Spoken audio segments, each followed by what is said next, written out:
Hello everybody, we're the Cranky Films channel. We're coming at you with some more Warhammer. Yes. Today we have the Emperor Man 1, The Rise of Humanity. Warhammer 1. 40k lore and history. Whoa. This is a long boy by Luetin09. We finally made time and our schedules lined up enough for us to have one of the longest reactions on our channel, most likely. Totally, yeah. Of an hour and 27 minutes. I think our... Considering we talk a lot. Yeah, we do talk a lot. And we should start shutting our mouths up. No, we gotta discuss or we won't finalize the information. These people like long videos. They can endure it. They can endure it. They can endure it. They can. I believe in them. Yeah. That's like they're being forced down to watch our videos. Hey, if I had timestamp, if I could put timestamps, I would. But you know, the system doesn't allow me to put timestamps for some reason. Okay. So yeah, they'd have to watch but the whole thing. this one has been recommended multiple times by multiple people, and we've been seeing it. We've been wanting to do it. We just haven't had time in our schedule to do one really long like this. Yeah, because all of our schedules are kind of not mismatching. They're wickety whack. Yeah. So without further ado, we should probably just get into this hour and 27-minute video about the Imperial Man. There's 2 parts to this, so. And this one is an hour and 30. Yeah, and then the next one's also an hour and 35. So. Perfect. So 3 hours. So full on 3 hours. Yeah, so let's go ahead and get into it. Let's learn about the Imperial Man, and let's get it. Hour and 27 minutes by Luetin09. Luetin. Watch the original. Totally. I know it's a battle. It's long. That is only one. Damn right. Oh yeah, totally. Warhammer. We about to learn a lot in this episode. There once was a man born in a forgotten time, created by a force of unknown origin. He would cross the ages knowing his one purpose: to lead humanity as the greatest empire in the galaxy. Hell yeah. The Imperium of Man. In this time, he would be known by only one name: the Emperor of Mankind. Yes. Yeah. Oh yeah. That boy. Like Giga Chad. I'm Chad? cool with it too. Look at his cheekbones. You're right. That hair though. Yeah. Exquisite armor though. Oh, that armor is like has every single detail known to man. That was cool. It is the Emperor Man. This is Luetin. I must first apologise for the length of time since the last project. The simplest explanation is it took me a long time to compile amid many other things going on for me. So we now move on from the Eldar history and wade into one of the most important and complicated narratives in the universe of the 41st millennium. It is, of course, the rise of humanity and the Imperium.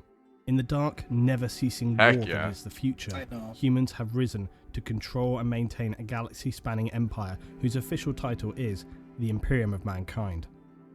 The Imperium is the largest and most powerful political entity in the galaxy. It has been established for a period of some 10,000 years up to its present date in the age of Warhammer 40k. The lore and scripture around this period is massive.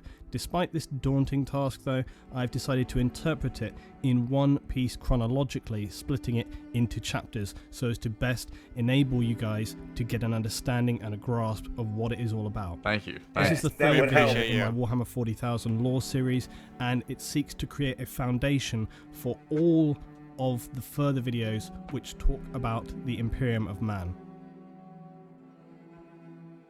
Chapter 1. Overview. The Imperium of Man consists of the planets, systems and forces throughout the galaxy which contain Imperial citizens and their derivatives. Not all humans are universally members of the Imperium though, and as you would expect there are rogue traders and those who choose to live on the legal fringes of the society. Of course. The single most important figure within the Imperium is the aforementioned founder, saviour and ruler of this empire, known as the Emperor of Mankind. He formed the Imperium some 10,000 years previous to the current established date in the universe of Warhammer 40,000 at the end of the 30th millennium. 10,000 years? Oh, man lives. My man. Oh. My man lives. Yeah. This occurred following an especially brutal period of societal disintegration during the last days of the Age of Strife. In this video, I'll outline the political state that is the Imperium, as well as the history behind how humanity reached this point in the far future. As with anything though, the complexity and depth of the lore means I can't cover it in its fleshed entirety, so some tangents are going to have to remain for future videos, but I do my best to cover as much as possible which is relevant. The Emperor of Man sits as an extremely powerful figure within the Imperium. Make no mistake, he is the centre of humanity in the 41st millennium. So powerful a humanoid, he was arguably barely human to begin with, and he continues to protect mankind after his mortal wounding during the final battles of a period known as the Horus Heresy. Yep. Were it not for his ever-present psychic voice reaching out, searching, protecting and planning, then the Imperium of Man would undoubtedly fall back into dark oblivion, and perhaps the light would be extinguished permanently. The Emperor was injured so badly after the heresy that he now exists only as a husk of a man within a stasis chamber called the Golden Throne. This allows him to live on eternally, as he has done for some past 10,000 years, whilst continually guiding mankind through psychic whispers. The only catch with this is thousands of psykers are sacrificed every day using their essence and psychic power to keep him alive, as he is heavily protected and attended to back on the ancient homeworld of legend, Terra, or Old Earth. What a trash fate, though. I question the if he's Imperium of even Man conscious. in the wider galaxy now. No, I don't think he's conscious. I think he's like just from like past videos. He's just used for his like his psychic powers for a gateway only. No, he's just he's just a machine now. You know. He is. Yeah. And they're just sad. recharging his batteries every day. It's sad, honestly, to go that way. Not even to go, just to stay that way. He's just trapped there. He's in prison there, pretty much. No will anymore. He's just being used like a machine, which sucks. But it's needed. If not, humanity would just just slowly die. Yeah. In their planets. So yeah. Now consists of many systems, planets, and trillions of citizens. All the while, the Imperial military and the many administrators of mankind, all of whom swear allegiance to the Emperor, all stand together against the nightmares of the galaxy to form what is humanity in the darkest of futures. Now we know that in this future we have access to highly advanced technology and face many voracious enemies wielding our own forces to then counter them. The important question in understanding the Imperium is, how did we get to this time?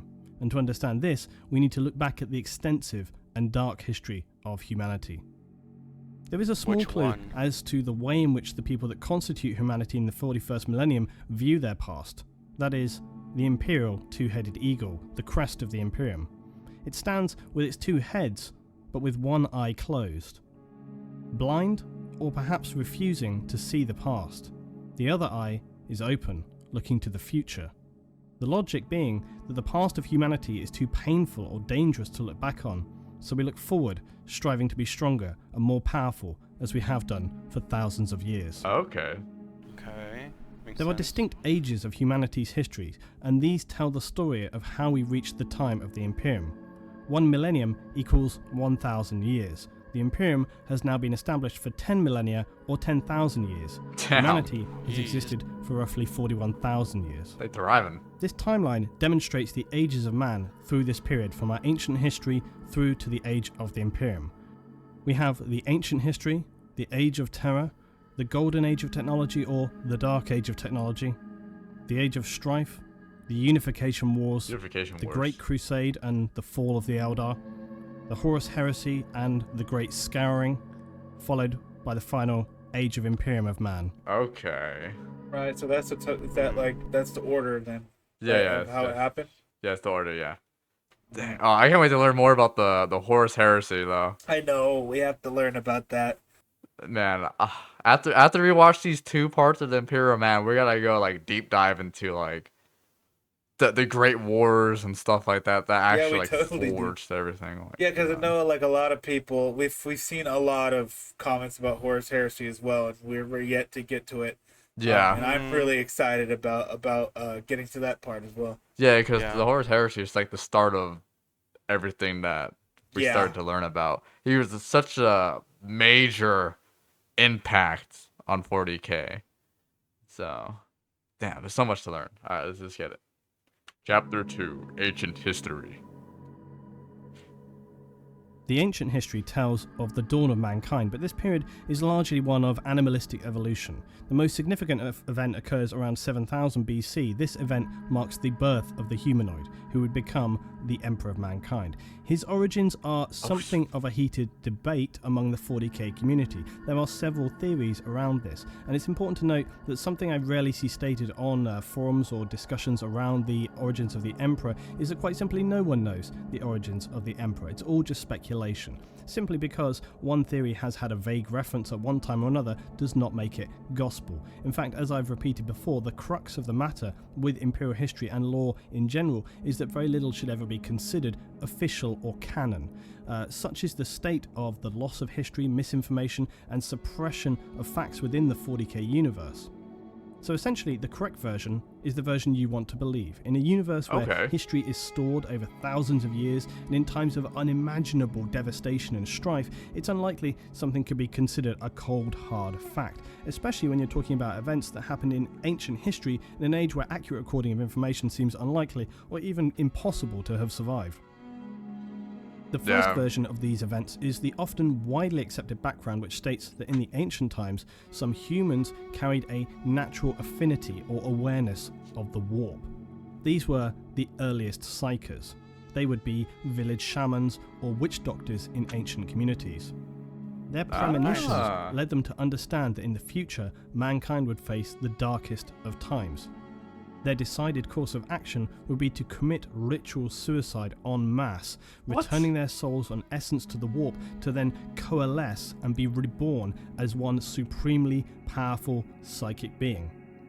This being would then spend the future millennia living a Highlander-like existence, transitioning from identity to identity, sometimes taking on famous leaders in history to steer humanity in the right direction. And then upon reaching the Age of Strife, he would step into the Four to become the supreme leader of all humanity and unite us again throughout the galaxy.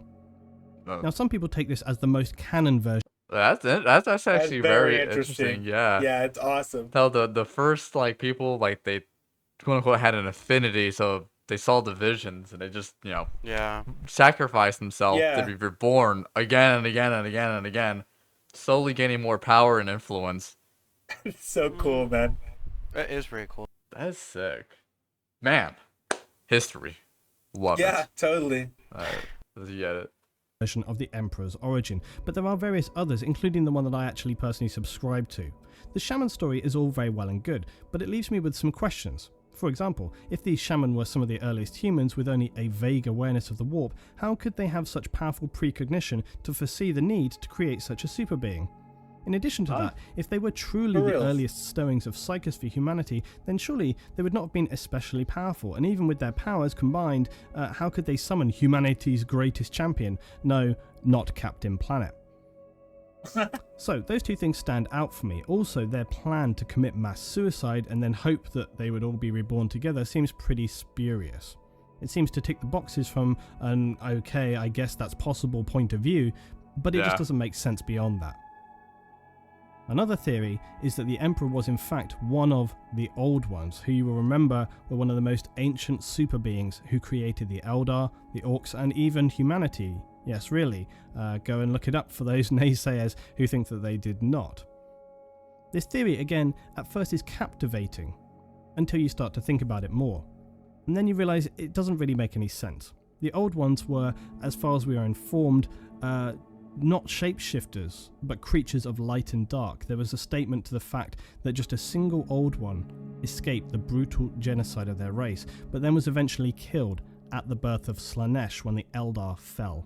Oh no. If the Emperor was some other escaped Old One, it doesn't make logical sense that they would choose one race and then ultimately lead it. Although I suppose, devil's advocate, who's to say what would be going in the mind of this Old One after his entire race was extinguished? Maybe it had a crisis of conscience. Anything, I guess, is possible. Yeah. And then not to mention also the fact that the Emperor would lead humanity to wage war on pretty much every other alien race, which wouldn't really serve any purpose within the context of an Old One's mission statement. They were originally life givers. They seeded planets with life to, create new races in the universe. And again, unless it had simply lost the plot and was operating on his own sort of mission plan. There are some things that do fit this theory, though, such as Old Ones being very powerful psychic creatures. They had extended precognition, they had very extensive, almost immortal long life, and they would have the ability to genetically manipulate humans. But all this seems very soft and is only plausible at best. For me, this theory just doesn't really fit. So the last theory, and the one that I personally believe, is that the Emperor was neither the creation of some bizarre suicide pact or an Old One, rather something in between. It's fair to say that in any ancient history nothing is quite as it's written, and that some reading between the lines is necessary. The most ancient of history available hints that the last remaining Old One floated around the galaxy, meddling and dabbling and trying to have some last impact on the worlds which they felt they had failed and left their race completely annihilated. We know that the Old Ones were capable of creating beings of immense psychic power.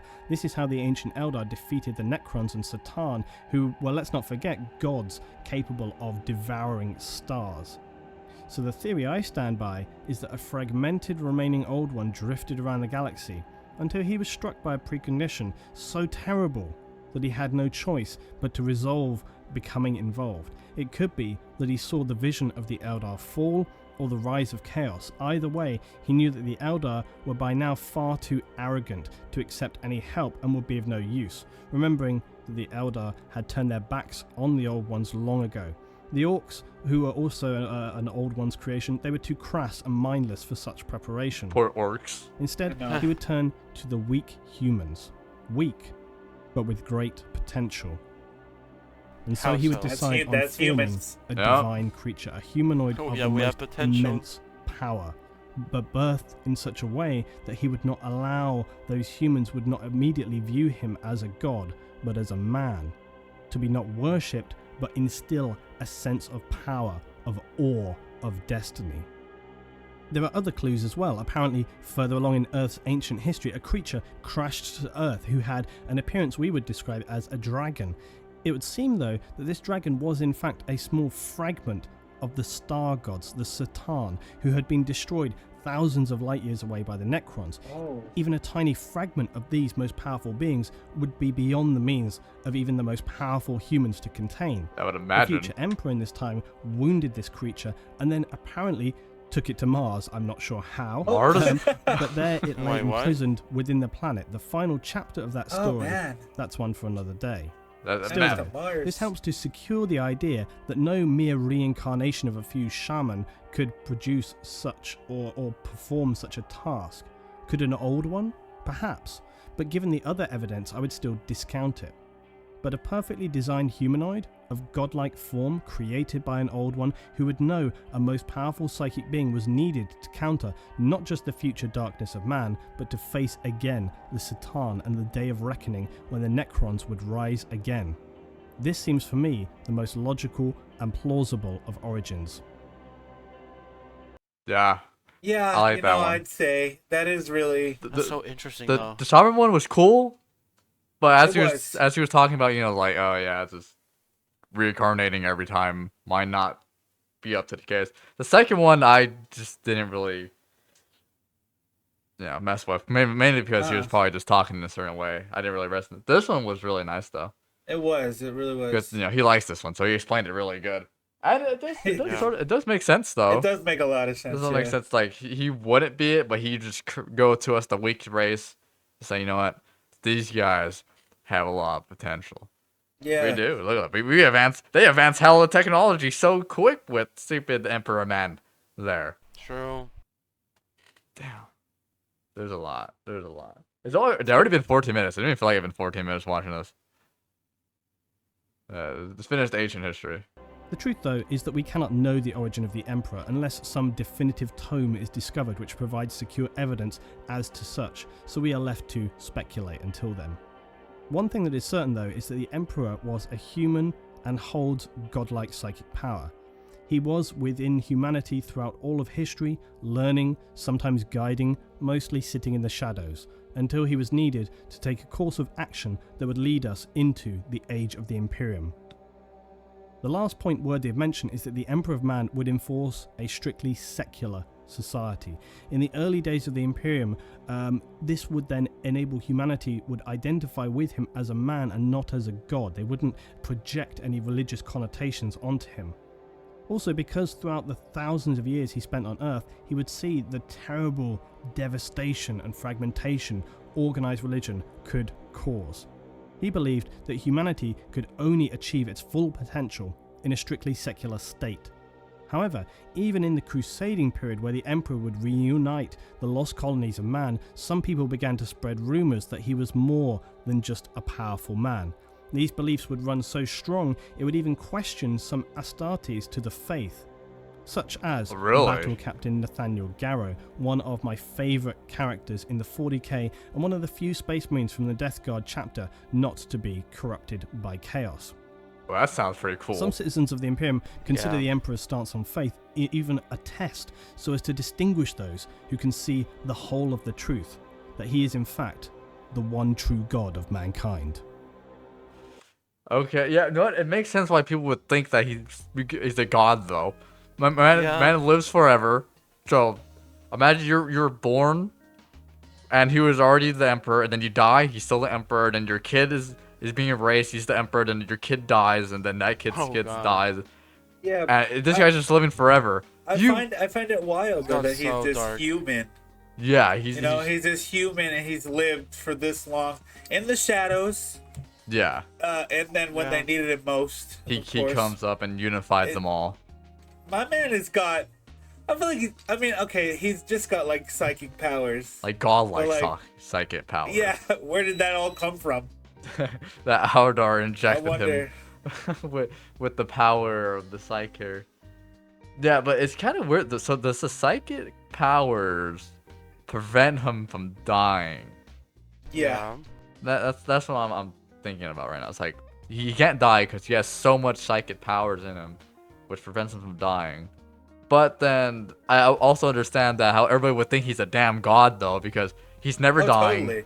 He always defeats the biggest threats that's coming into him. He has a big purpose. He has a huge purpose. He unified humanity, and he's just like this figurehead that never dies. I would think of him as an effing god. If I was some like random human, like this guy's a god. Totally, yeah. Like no way he's a regular human. He's not like the other humans. Yeah. It's not like the other psychers. Yeah, but Mike can box anybody he wants. He doesn't die. And he also created, like, 15 children? And then each of those children have their specific legions, too? Like, he can craft them with his gene. Yeah. Which is wild. 100% a god at that point, totally. Even though he is 100% a human. People would think he was a god. Damn. We gotta learn more about those children. With all those points, there's nothing else you could prove. Yeah, there's no way ancient text could last that long, like they said. Like primitive text when he was alive back then. Only he would know, but who knows if he has his memories still, because you forget memories at a certain point of time. Yeah, but if your life is infinite, your memories are finite. But who knows? This is a place where psychic powers are a thing. So yeah. Alright, let's see what chapter 3 is all about. It's a pretty short chapter. Age of Terror. Man, I was about to say that. Messed up. Oh, I'm sorry. We would now reach the time known as the Age of Terror. This was the period on Earth from the 1st to the 15th millennia, that is the first 15,000 years on old Earth. A period of extreme technological expansion, from a pre-industrial era to that of fusion power and travel beyond our planet and even solar system. Atari? Humanity would first colonize new worlds within our system, first on Mars and then the moons of Jupiter, before mankind would start to look at how we could travel beyond. To achieve this next goal, colossal starships were created for humanity to cross the... What? Is it in the Milky Way galaxy? Yeah. It is? Well, no. Age of Terra. I don't know if there's a planet named Terra, but I'm pretty sure Terra is the Earth. Yeah, you know. I mean, there's been movies where people call Terra Earth. Yeah, Earth is also known as but Terra is just in some literature people use Terra as Earth and Earth. You know, it's like interchangeable. But I don't know if it's actual like a thing in the Milky Way. Yeah. You know. Okay, I mean, sure, but surely the warp isn't a thing in the Milky Way. Well, no, because it's all fiction. Yeah, and all that stuff. It's just okay. I'm sorry. It's because I heard like Mars and then Jupiter. I'm like, that's ours. Well, yeah, it's based off of our. You know, of course, they have our planets in it because it makes it more like hit at home. Yeah. So they colonize Mars. They're on the Jupiter's moons. Yeah. Yeah. So it's using our stuff because I think the Earth is called Terra in this. Okay. Okay. Yes. So yeah. Okay. Let's continue. That makes sense. It makes sense. Yeah, it makes sense. Yeah. Voids between solar systems and powerful engines. At this time, these advanced fusion drives enabled very, very fast but still sublight travel. This meant in order to reach their destination, it could take anything as long as 10 generations of human lifespan to reach their destination. Wow. Subsequently, trade and aid between human colonies was then extremely difficult and would lead to them being established almost as independent states. Very little is known of this period as imperial records are fragmented and limited. The Emperor during this time had no reason to interfere and so would continue his own work and research back on Earth. Study and the improvement of man all the while remaining in the shadows. During the period between the 1st and 15th millennium, various events of discovery and importance took place that would finally propel us to create our first interstellar confederation in the 15th millennium. One of the most important events of note would be during M4. Humanity would discover the warp and begin to research it. This is specifically relevant as it would have been one of the discoveries that would lead the Emperor to understanding the necessity of him coming into the fore. Ah, dude, everything's building up. The warp came into play. Then the Emperor's gonna find his purpose real soon. Oh, then that means he's gonna unify humanity, like, pretty soon. Most likely. But it's kind of cool to see what it was before the wars and everything like that. Yeah, it was. We're building up. It's like around right here, like industrial age and super technology. Then they're colonizing Mars. Damn, this is a long time for that to take place. The Emperor been alive for that entire time. I know. Jesus Christ. Man, it's crazy. I wonder if the demons invade since the warp got discovered. Yeah. Possibly. Yeah, let's see. Well, definitely. The golden/dark age of technology. Oh. Hypers. The rise and downfall. That's literally what it says. As we reach the 15th millennium, humanity would enter a golden age of technology. This would be the highest point in mankind's technological achievements. It would last for some 10,000 years, and humanity continued its rise in technology, science and power, spreading and colonizing mankind all across the Milky Way galaxy. We could create our first galactic empire, ruled from Earth, the homeworld, and establish massive trade networks that further powered expansion and advancement. This earlier period in the Age of Technology has a subtitle known as the Stellar Exodus. This marks the time when humanity made its first colonies on other worlds, and also beyond the solar system. These initial colonies were reached using the ships that were still only capable of sublight speeds and were restricted by this, as well as our developing but limited knowledge of building these vast-scale ships. When these ships reached their destination, though, they would be then slowly deconstructed and their materials used to build the colonies. Some would become manufactorums capable of producing massive war machines, or then back then, defensive machines. Things such as Imperial Knights and even Titans, which the colonies would use to defend themselves against the dangers of the galaxy. In a comparable way to early colonies on Earth, this meant they had to be self-sufficient, and due to the large timescales involved before anyone would likely reach out to them again, they would develop their own cultures and languages, largely influenced by the noble families established on these interstellar voyages, as well as physical elements on the new homeworld. The planet's characteristics would also shape the way in which their societies would evolve. Dude, I like that. So they take so long to travel through space to get to like a different location or a planet that their whole all the humans in it are just develop a separate mindset and that like their own culture. That's sick. And also how the ships deconstruct into the defensive slash like housing for them. I know, that's so sick. That's so awesome. Dude, honestly, the engineers are kind of cracked here. They are actually insane, Honestly. dude. They're kind of cracked. Imagine just building a ship in mind that it's gonna all be broken apart and be just built to sustain a civilization. Yeah. Those must be some I mean, they are massive ships. They are effing massive though, from the pictures we've seen. Oh yeah. God. Bless you. Bless you. Oh my god. Thank you. All right, let's get it. Now, some 6,000 years later, around the period of Millennium 21, mankind now began a process of militarization. It is not known who or for what reason created this process or started it off, but along with our expansion and colonization of planets, we also began to expand and develop our weapons and forces. Fragments of what was developed during this age of technology, such as Imperial Knights, Titans, Land Raider designs, and so on, would later be recovered by the Imperium far into the future. The largest proportion, however, would be lost to the tides of time, and we can only imagine or hope to continue recovering these lost and most powerful of technologies in the 41st millennium. Humanity had risen to a period of immense power through our technology, and whilst the Emperor of Man existed, he had not made himself known to mankind. He continued to bide his time, lying in the shadows, studying, planning, observing.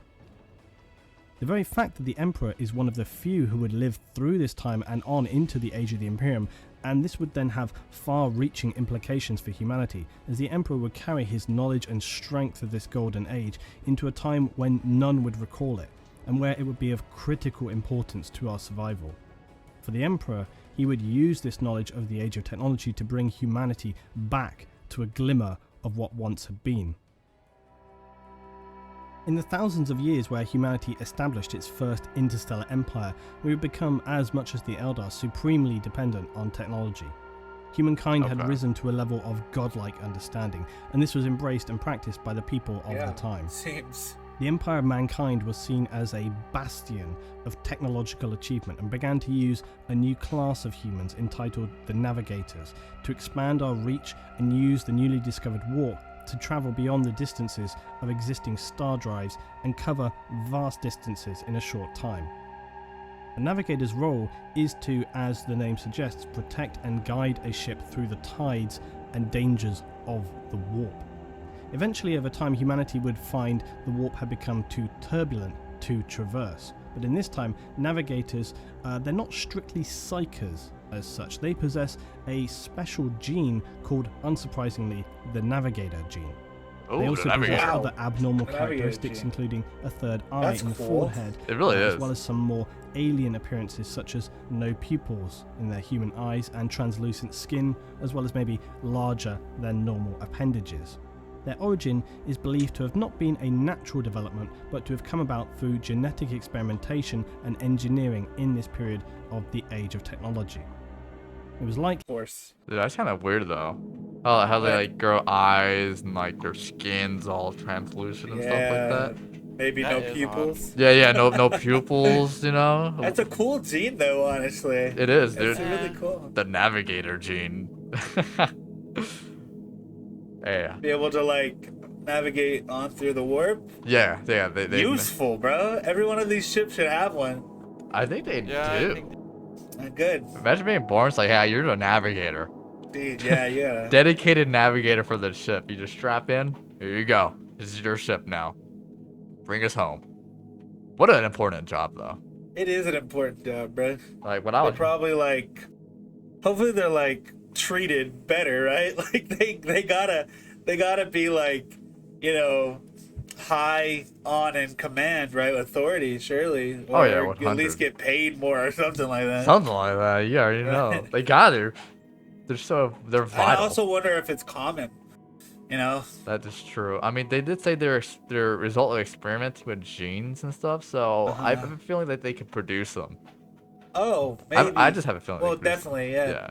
Since you know we're in the era of peak technology advancement, like we're super reliant on it. So I wouldn't doubt that you just like, oh, I want this guy to be like this. Oh, we need a navigator, produce one. Totally, yeah. Yeah. So let's continue. Mankind discovered the warp and that it could be utilized for crossings, but that required a safe means to traverse it, and looked to create a solution to that problem. Mankind's age of expansion and technological glory across the galaxy would lead to many worlds requiring their own localized defense forces. In this time, humanity's mastery of technology was largely unequaled, and this would be employed in the defense and relative growth of the colonies. One of these defense forces, one of the most powerful of them, would be the Imperial Knights. These were colossal war machines that towered over all they surveyed on a battlefield. They were built with the knowledge of the Golden Age of technology, and these giants survived until the Imperial Age. But they can essentially no longer be constructed from scratch. And as is often the case with technology in the Imperium, it is now merely maintained. The Imperial Knights themselves were operated by nobles from the colony worlds who would be entombed within them. They are sworn to protect their citizens from all Xenos threats and the endless nightmares in the universe. As the Knights would advance into the later ages, they continued their noble values and morals. Some of the Knights are the most selfless and dedicated forces within the Imperium, as well as being some of the oldest. As with most technology from the Dark or Golden Age technology, the Knights are immensely powerful, allowing them to run and fight as much as a Dreadnought would fight, but on a much larger scale. These ancient heroes have fought thousands of battles across millennia and stand ready to defend Imperial citizens and support Astartes anywhere in the galaxy. After the Knights we have the Titans, and Titans are the epic war machines of the Imperium. Wow. A Knight and the smallest Titan can be anything like 9-10 meters, but the big Titans can be anything up to 50 meters. They are gargantuan death machines. Damn. Many people believe that the Mechanicum were originally responsible for creating the Titans. This is not strictly correct. Christ, look at the comparison. They do construct some Titans, but many they simply maintain. This is because the technology used to create Titans is very, very old, and like many things in the universe of Warhammer 40,000 for the Imperium, a lot of technology is merely maintained because of its complexity. Simpler devices are constructed, but this happens less and less. But the Mechanicum do create some Titans for the Imperium. Originally, the Mechanicus found versions that were Dude, that's wild though, man. Yeah. So they can't recreate it because it's too complicated already. Yeah, too so the engineers of the Golden Age are just on a different level. Yeah, bro. They're like, there's nothing else I can think to add to this. This is already too complicated, bro. Yeah, oh my Jeez God. Louise. Dude, there's no way. So, I'm pretty sure we're gonna learn about it. So we lost all this knowledge then to build all these like crazy super powered weapons then. So if they had that, they would have used it. Yeah, if they could produce them now, I think they would just be winning then. These things are crazy, man. My God. All right, I can't wait to learn. I can't wait to learn about the downfall of the technology or humanity real quick. Right, that's gonna be so like. It's gotta be something wild. Yeah, it's be something crazy because this is at their peak. Like, peak weaponry, peak everything. But the Imperium man wasn't leading them at this point yet. So my guess is that before he stepped in, something happened and brought the downfall at everybody, which led to him showing up. It's like, I'm gonna lead everybody now. Uh-huh. Alright, let's get it. We're not even halfway done with chapter 4. Completely autonomous, created in the Golden Age of technology. And the largest Titan so far discovered was upon the lost forge world of Charania. It was a completely autonomous war machine and was dubbed the Castigator class Titan. Its schematic was apparently also contained within a standard template construct on this planet, and it was far superior to any class of Titan utilized by the Adeptus Mechanicus or any other intelligent race in the galaxy. I'm getting Bionicle. Oh, come on. This was so far the only known discovered Transformers. Castigator-class Titan, but it was subsequently destroyed by Imperial Grey Knights. Grey Knights are the secretive and unbreakable order of Astartes warriors dedicated to the protection of the Imperium from the very darkest foes that humanity faces in the 41st This picture is millennium. nasty, bro. Oh my Grey god. Now, the portion of the STC database containing the data for the manufacture of the Castigator-class Titan was also destroyed by the Mechanicus. It possessed AI, which is strictly outlawed and heretical within the Imperium. Secondly, it had somehow long ago been corrupted by living chaos energy, and for this reason, it could obviously no longer be supported. Imperial records of this event, though, note that the cost of life and resources required to destroy this Titan monstrosity was severe. The key point here, though, is that mankind was developing machines in the golden age of technology that would never again be equaled. They could be merely copied, emulated, or used as a template to work from in the future. But our level of knowledge, our rules and guides on what could be created, due in part to events that were yet to come, would very much limit humanity's advancement in the millennia that lay ahead. I mentioned a moment ago something called an STC. This denotes a device known as a standard template construct. These are one of the single most valuable objects in the galaxy for the Imperium, and their importance was no less during the Age of Technology. So what is an STC? STC systems were advanced AI computers created during the Golden or Dark Age of Technology, and are said to have contained the sum total of human, scientific and technological knowledge. STCs were created when human interstellar civilization was at its technological peak. Their original purpose was to enable colonists to survive on the new worlds they arrived upon, as they could not carry securely the mass amount of knowledge gained by humanity at this time, and even if they could, they might not have people capable of understanding how to utilize this. The STC solved this problem. It enabled the colonies to access all of humanity's knowledge and display it in a way for them to be able to create anything they needed from the resources available and solve any issue that could arise for them on the new home worlds, no matter the geography, resource limitations or climate. This would enable them to build anything from a simple lasgun to a fortified bunker, massive war machines, or an atmospheric processor. I know. STC systems possess the ability to not just store information, but also to produce new designs to meet changing circumstances. What? They are immensely powerful sources of information and power, and consequently the Imperium places a high value on obtaining these lost relics of ancient knowledge. So even though now, after many thousands... This is like crazy valuable. That's beyond valuable. Yeah, these things are awesome too. Man, that's all the knowledge in that one thing, and it could adapt to different scenarios. Right? The fact that like your environment can just change, and the scenarios can, if new events can happen, and it just adapts. Yeah. It's crazy. That's scary. Scary. Well, scary, but we need this. It's awesome. Do we though? What do you mean? No, we need this. Dude, it's great. It can build and help. It's insane. Yeah. Well, do you think something like there's something negative about it? Many things could go wrong. But I will argue that the benefits outweigh the negative. Totally. To be honest, that has the knowledge of the golden age here, and it could also help you solve new problems that would arise randomly. Yeah. Totally. This is agree to disagree. Okay. Well, okay, big bro. This thing's 100% valuable. That thing is insane. It's valuable. You didn't say what's it. That this thing might have knowledge how to build the stupid like juggernauts and stuff like that. Yeah, alright, let's get it. We're only halfway on chapter 4. Thousands of years have passed. Most of the discovered STCs are damaged to the point they only contain fragments of their former stored information. But Imperial forces will still use any means or resources necessary to obtain an STC once it has been discovered, even if this means the sacrifice of legions of military or civilian Imperial citizens. From the golden age of technology and into the ages to come, these valuable systems will be lost or destroyed, so that now in the age of the Imperium they have become beyond rare, almost just a legend. So the consequent discovery of remnants of any new technology from the dark age of technology puts an STC's value to humanity beyond estimation.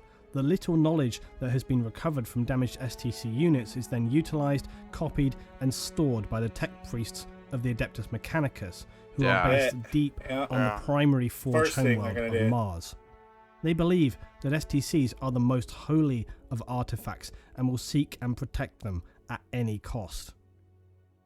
This little 100%. divergence is an important one because an STC recovery, no matter its state of repair, still remains as one of the most important objectives for Imperial forces in the 41st millennium.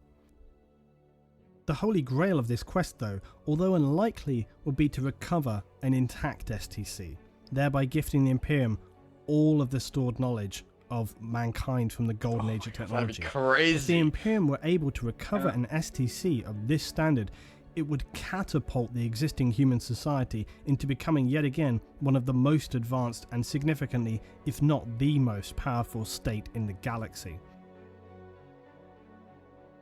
The STC Crusade also explains in part about the state of technology and development of the Imperium, in that much of the knowledge regarding tech is replicated or learned rather than invented and created. Although new tech does come along, it's not overtly specified why so little resources are put into research now.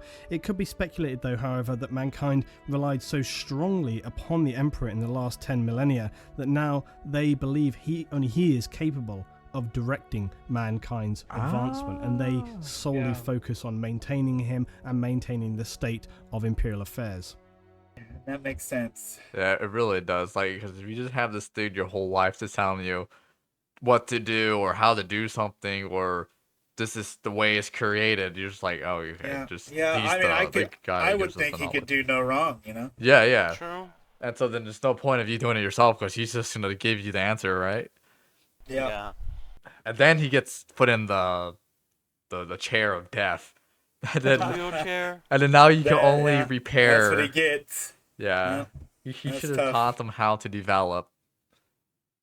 But, you know, he probably didn't have time for that because so much stuff was going on. You know? Dude, yeah, imagine if they did find a fully intact... So all the STCs are damaged. So they carry fragments of knowledge. Yeah. So... Yeah, and if they can find one that has just all of it... Yeah, so they can have one that's in perfect condition. That's the ultimate goal right there. That really is. If... You know, that probably would never happen, though. But man, if it did, dude, they might wipe out everything. They could very well. Holy man! All right, they could. Let's get it. So we return to our story, and at this time in the golden age of technology, humanity continues to expand across the galaxy. Initially slowly, as the gigantic starships we crafted were incapable of using the warp to traverse space. And as we learned previous, they took generations to reach their destination. They were essentially travelling worlds, similar to the Eldar craft world of the 41st millennium. When these ships reached their destination, they would slowly be deconstructed, and their materials could be used to create massive war machines such as the Imperial Knights and Titans, which the colony could use to defend themselves against the dangers of the galaxy. Dangers such as the Eldar and Orcs, who were first discovered in this period as a result of our reaching out beyond our own system to more regularly explore the galaxy. However, interestingly, during this time, humanity was actually considered more powerful than it is in the 41st millennium. This strength was mainly due to our technology rather than actual physical forces, such as Astartes, who did not exist in this age. Science was humanity's primary religion, and the society of man perceived itself as having reached a time where no one could be a real challenge to us. To a degree, this was actually true, so much so that the Xenos races of Eldar and Orc actually signed non-aggression pacts with mankind, which seems bizarre from the Orc point of view, but there we are. I get it. Yeah, the effing Orcs over here, this is like, I sense danger.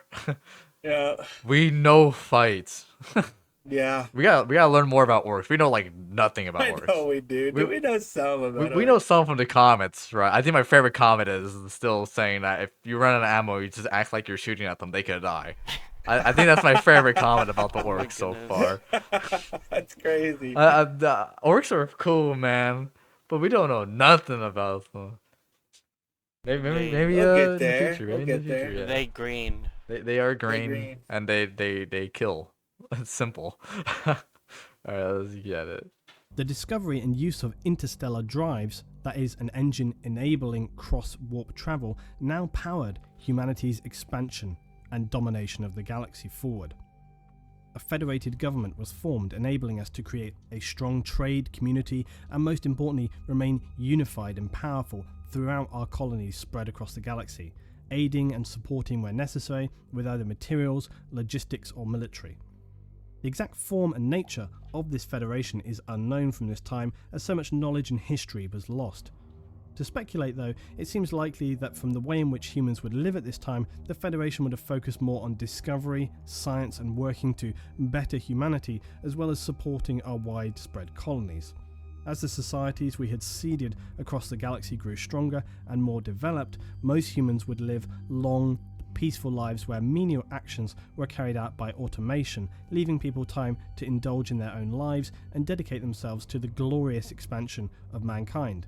This golden age of peace bears a stark contrast to the unforgiving brutality of the 41st millennium, the Imperium, where many citizens are now born into lives that are shorter, work-driven, and even hellish by comparison.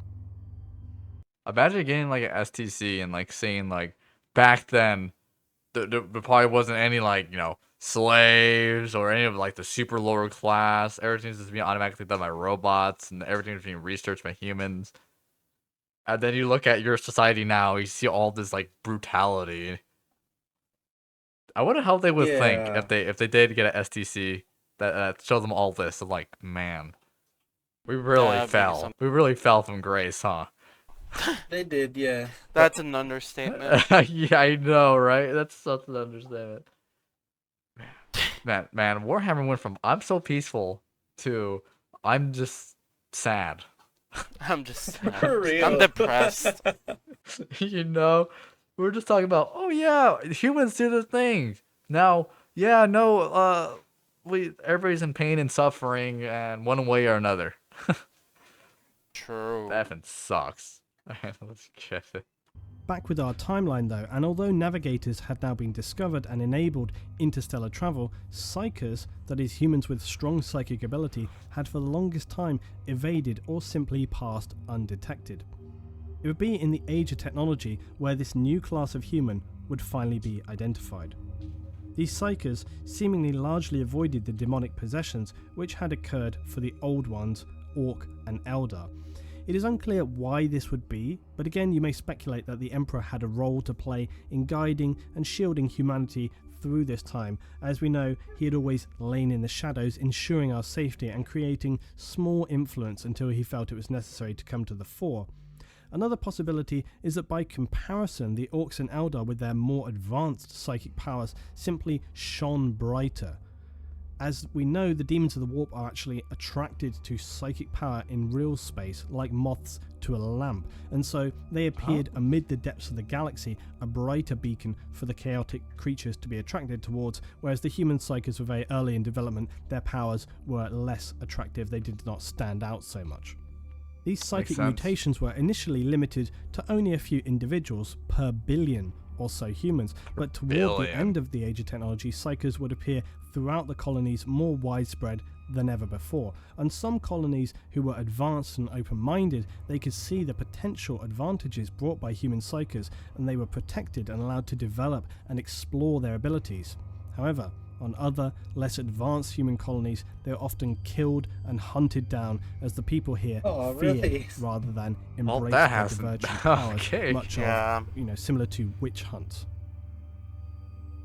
As I hinted at earlier, one of the reasons during the golden age of technology that humanity was able to not only survive, but stretch itself out to colonize and conquer worlds in the galaxy, not to mention defending itself against aggressive Xenos, would be due to their reliance on AI and the machine creations of the time. However, as nearly all science fiction dictates, these primary sentient machines in the Human Galactic Federation would be known as the Men of Iron, and they would stereotypically turn on their creators and enter us into a cataclysmic war. An STC containing a template for the Men of Iron was discovered by Imperial forces on a chaos-controlled world.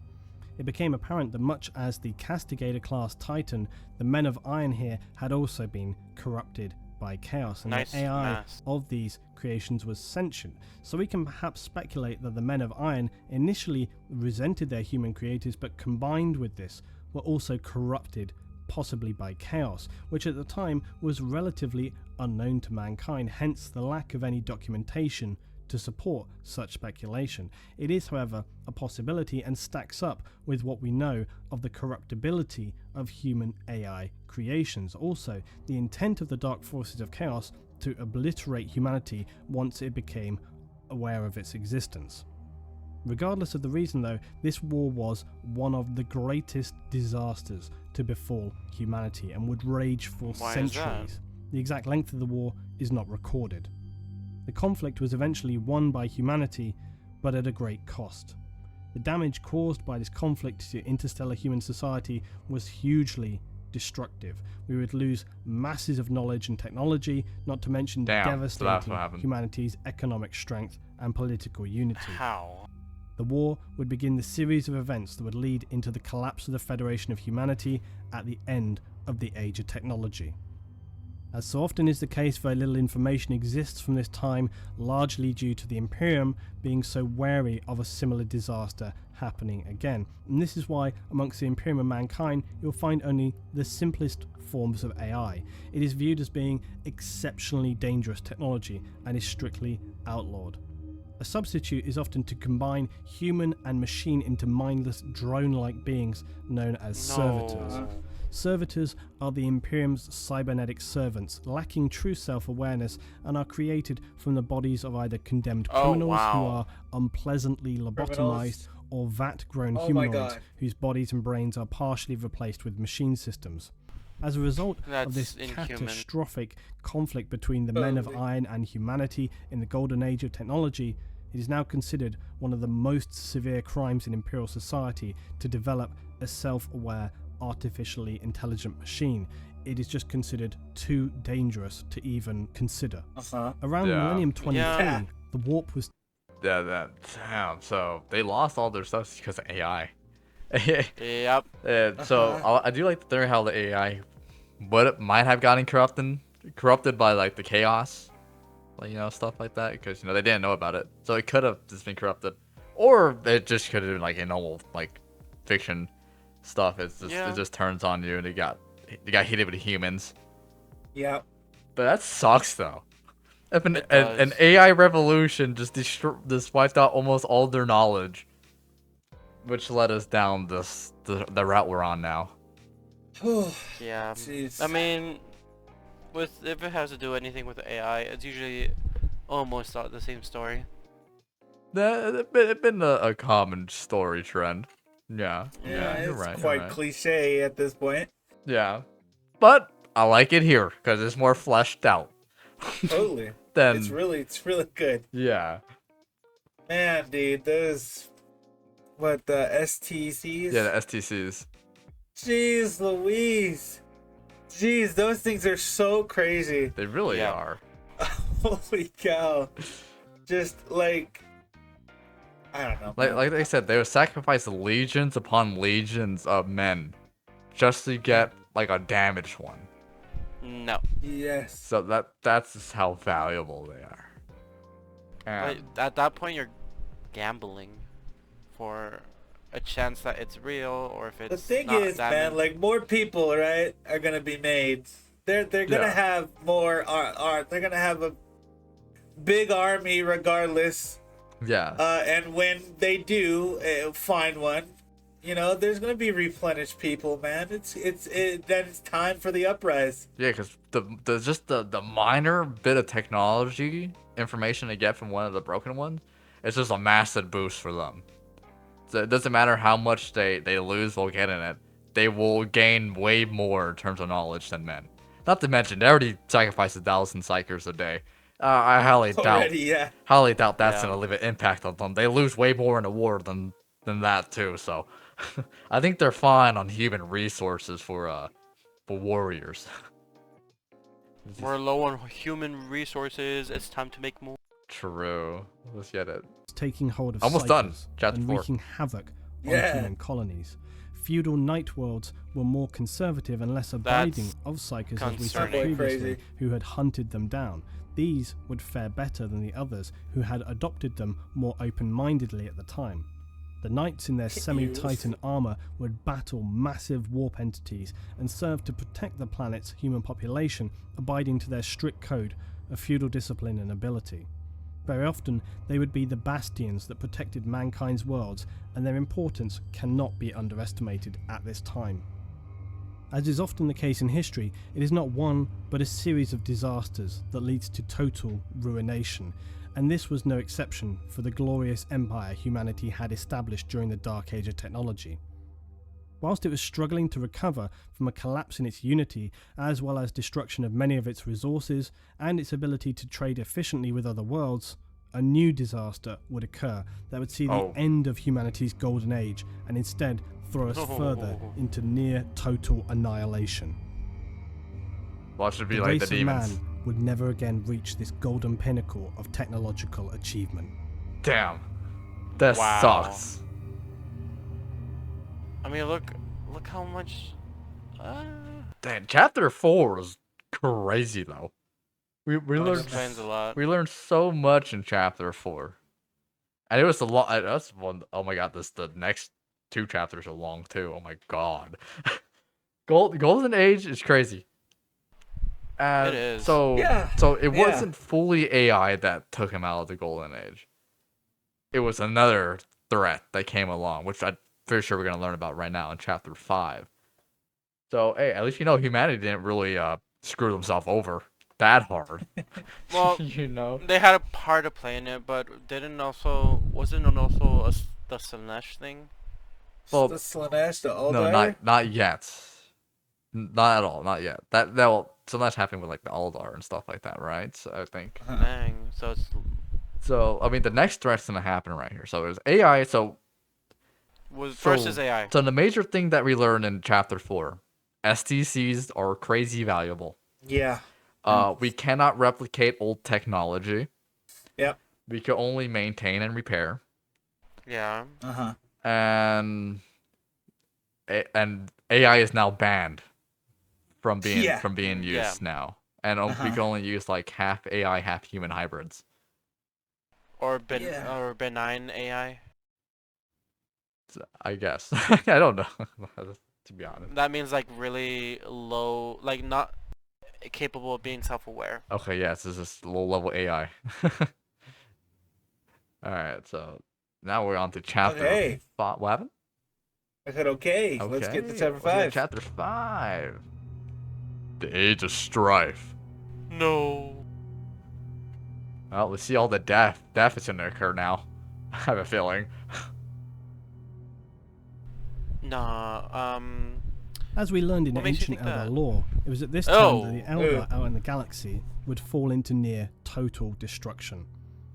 These would be dark days indeed, as the Eldar were almost wiped out in a cataclysmic annihilation as the Chaos God Slanesh was born into existence from the horrifically depraved mire that Eldar society had fallen into. I'm right. This was a disaster for the Eldar, nearly extinguishing their light from the universe completely, but it didn't do humanity any favours either. The near destruction of the Eldar and birth of Slanesh only came to mark the end of the Age of Strife. What caused it prior to these events was the ever-expanding sea of psychic energy known as the Warp. For many millennia, this had been growing more and more powerful, fueled by the nightmarish depravity that was Eldar society. Around the end of Millennium 24 and the beginning of 25, mankind was still struggling to recover from the disastrous war against its Men of Iron and its far-reaching impact on the previously secure and strong human federation. With their galactic unity destroyed, as well as suffering from the inevitable wounds of war, material shortages, mass loss of life and destruction of infrastructure, we would now face a new problem. Warp travel was becoming increasingly difficult. The warp's instability, caused in part by the Eldar's depraved psychic society, meant that many ships now would become lost and consumed by the warp as they were travelling through. This was not an issue for the Eldar themselves, as they used their webways to travel, which were outside of that warp space. Yeah, the warpways are For crazy. humanity, though, it would be a severe problem, and its impact would deal the fatal blow to an already fragile empire. The losses and damage caused by the war with the Men of Iron, combined with now being unable to travel across the warp to cross those great distances in the galaxy, would ultimately return humanity to a pre-Dark Age of technology state, where only sublight travel was possible. This was a disaster. Trade and support could no longer be conducted, as these journeys would now take generations to complete. Humanity was once again isolated, as it had been millennia before. The warp storms and the isolation they would create would last for over 5,000 years, and their effect on human society across the galaxy was catastrophic. Some planets with a significantly advanced human colony would survive into the future if they had the means to defend and support themselves. It's important to understand that when a system is set up with no established backup, its collapse has an immediate and profound impact. This was the case with mankind's trade system. It had grown over time to enable many planets to survive solely on imports from other rich parts of the human Federation. Without this infrastructure and no way to gain outside support, disaster was inevitable.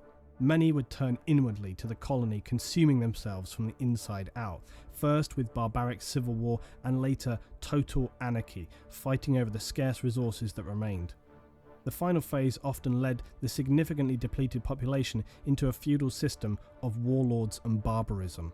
This chaos was repeated across the majority of human worlds in this period, even including Earth. At this time on Earth, large areas across the planet had become massive cities reaching for hundreds of miles, and having become adapted to a system where all activities were conducted by machines, Earth also now relied heavily on trade from colonized worlds to support the extremely high population count. Additionally, much of the planet was no longer capable of food production and hadn't been for millennia. Hence the need for colonies and expansion in the first place. That's crazy, With the inability to travel and trade, Earth descended into a similar fate of the less advanced worlds. First panic and general disorder, then food riots, resource hoarding, and finally complete anarchy. A tribal warlord system was all that remained of the few survivors left on Earth, brutal warriors who battled out across the deserts and hives of the remnants of civilization. This whole situation might sound unbelievable that society could collapse so quickly and to such a severe degree, but it's worth considering that in this time human society had built itself up to be so strong in belief of its own invincibility that they simply did not and could not have anticipated the severity of the warp storms or how they would debilitate the trade and support systems that they had been relying upon. Human history is littered with examples of sheer arrogance outweighing logic and reason, as well as blindly staring down dangerous facts in favour of belief in their own self-importance. The lack of planning when it comes to losing their infrastructure across human systems was an acute example of human arrogance. It would now seem as well that whatever had protected human psyches from demonic possession would now end. It's my speculation that, as previously stated, the Emperor was what provided this shielding, even though he was not known to humanity at this time, for he knew the power, importance and value of human psyches in the dark times that would lie ahead. Without this bubble of protection that had invisibly existed prior to this time, humanity's weak psyches would be consumed, possessed, and go completely insane, causing chaos among isolated, colonized worlds. Honestly, the MVP is the Emperor here. Always. Yeah. I mean, come on. My man secretly put like a shield over all the humanity psychers, preventing them from becoming possessed. That man's crazy, and they didn't even know about it. But so it makes sense now how humanity fell even harder. Yes, that. Logistics is the most important thing. Trade. Man, it's kind of crazy though how they made Earth into a full-on just like, you know, city. Like the whole surface is city, and they can't make food anymore on it. It's totally. Yeah. I mean, they should have planned this ahead. I don't know how. Okay, totally. They could have planned it, but like everything was going so well. Yeah, they had a whole everything system. was going. There's almost like no way, especially since it's been going on for thousands of years. There's no way that they could have expected it. I mean, I'm aware that they could have planned.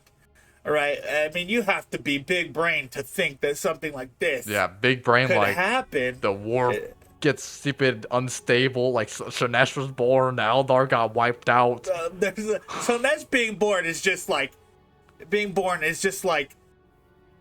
it's almost like something you never could expect. That's impossible to expect. Even expect. Even the Chaos Gods probably didn't even know. Like, what the hell is this? A new Chaos God was born. What? Wow. So who's this Slanesh? Yeah, but you're gonna just like to think that something like this is gonna happen. I mean, you have to be otherworldly to expect this. Yeah, it's like nigh impossible to. No, common I mean, sense. I'm kidding. Common sense? Yes, I mean, come on, you can't fault them though. Oh man, my train track is been going well for 2,000 years. 2,000 years. And then all of a sudden, train track disappear. It disappeared. I could predict that. That's you should have had it double layered, so the one on top that just suddenly vanished. I should have used my common sense. Yeah, man. I don't think you use common sense for Slanesh coming up. This is definitely a 0.0. You just have to expect a really sexual woman to just be born in outer space. Yeah, I'm prepared for that. I mean, I know this now. I do know me personally. Now. Yeah. That's so damn. Humanity had it rough then after that. The Iron Man retaliating. All the colonies that relied on the warp trade. But it's also like the warp trade is crazy. A part of me is like, even if they were like, all right, we need a backup. What is that backup plan? Like, you have to have a plan that's as equally as amazing as the warp travel. Unless they could make the stupid webway like the Eldar, which is impossible probably for them because they didn't need a different way to travel. Plus all the chaos happening around them. Yeah, I mean, the only other way to travel was to take multiple generations. Take a boat. Yeah, take a boat. They're gonna take the bike. They're gonna take a rowboat in space and row their way there. You're like, hey son, take your bike and go back to Earth, please. Yeah. What? Yeah, so like their only backup plan would be rely on the old way of travel, which would take multiple generations of humans just to get to that planet. Which by the time this happened, they have been doing that for tens of thousands of years already, so that was already obsolete in the first place. Then now their technology and their knowledge has been lost, so they're screwed. Oh my god! But they could have found a better way to get. I'm saying, what is the other way though? Like, do you have to?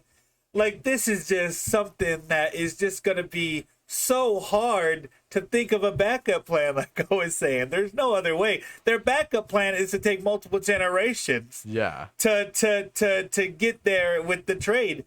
That's their only backup plan. I mean, they have to, like gods, probably invent something which they cannot do. Yeah. Like at all. It's especially now since they just lost like all their a good amount of their technology because of the wars. Now they're starving. I mean, we have to give them the benefit of the doubt. Yeah, there's no way for them to predict. You just gotta push through it. Yeah, they do. Pick up, print their food. Which they did push through it, but we're now in the suffering era. Okay. All right, let's get it. Let's finish chapter 5. We're almost done with chapter 5. This period of complete anarchy would last for some 5,000 years, and during this time, many colonies would forget their family out in the galaxy, as well as losing vast amounts of technology and knowledge. Only fragments of the glory of humanity would remain, preserved on the advanced worlds who were capable to survive this dark time. By the 28th millennium, almost all traces of civilization on Earth were gone. Instead, techno-barbarians battled one another over the scraps of the ancient human race. Mars, however, was one of the few worlds to undergo a different process. After a brief period of anarchy, the tech priests of the cult Mechanicus emerged victorious, over the Psyker mutants and then unified their homeworld. The priests visited Earth, but upon seeing its barren destruction, wrote it off as unsalvageable. They used any titans they had to help them in the future reunification of man. They would also be one of the few worlds to reach out and recolonize planets in this time. Using their knowledge of the warp, they chose moments of calm amid the storms of the time in the warp to travel through and establish new Forge worlds. These were replicas of the tech homeworld of Mars and enabled them to continue support and recovery of the technology of man, as well as production of munitions and simpler war machines. Right, that's sick. But for humanity, its golden age was over. This dark age of technology had fallen apart catastrophically. Many of the weapons that once served mankind brought us to near destruction and turned lush garden worlds into irradiated deserts. Mechanical factory worlds into dystopian nightmares, beautifully advanced and artistic colonies turned into barbaric, nightmarish hells devoid of all morality. The age of strife was upon mankind, and only the further darkness of the future lay ahead. Oh my god. Roughly 5,000 years later, around the period of millennium 30 to 31, human society had reached a state of pitiful decay after cannibalizing itself for millennia. The Eldar had also reached the peak of their social decay, and so heralded the agonizing birth of the Chaos God Slanesh, who would consume the majority of their population in one cataclysmic event that brought Eldar society to the brink of extinction. This horrific event, though, would have a positive outcome for mankind. It consumed all of that stored turbulent warp energy. So after thousands of years of instability, the warp returned to relative calm.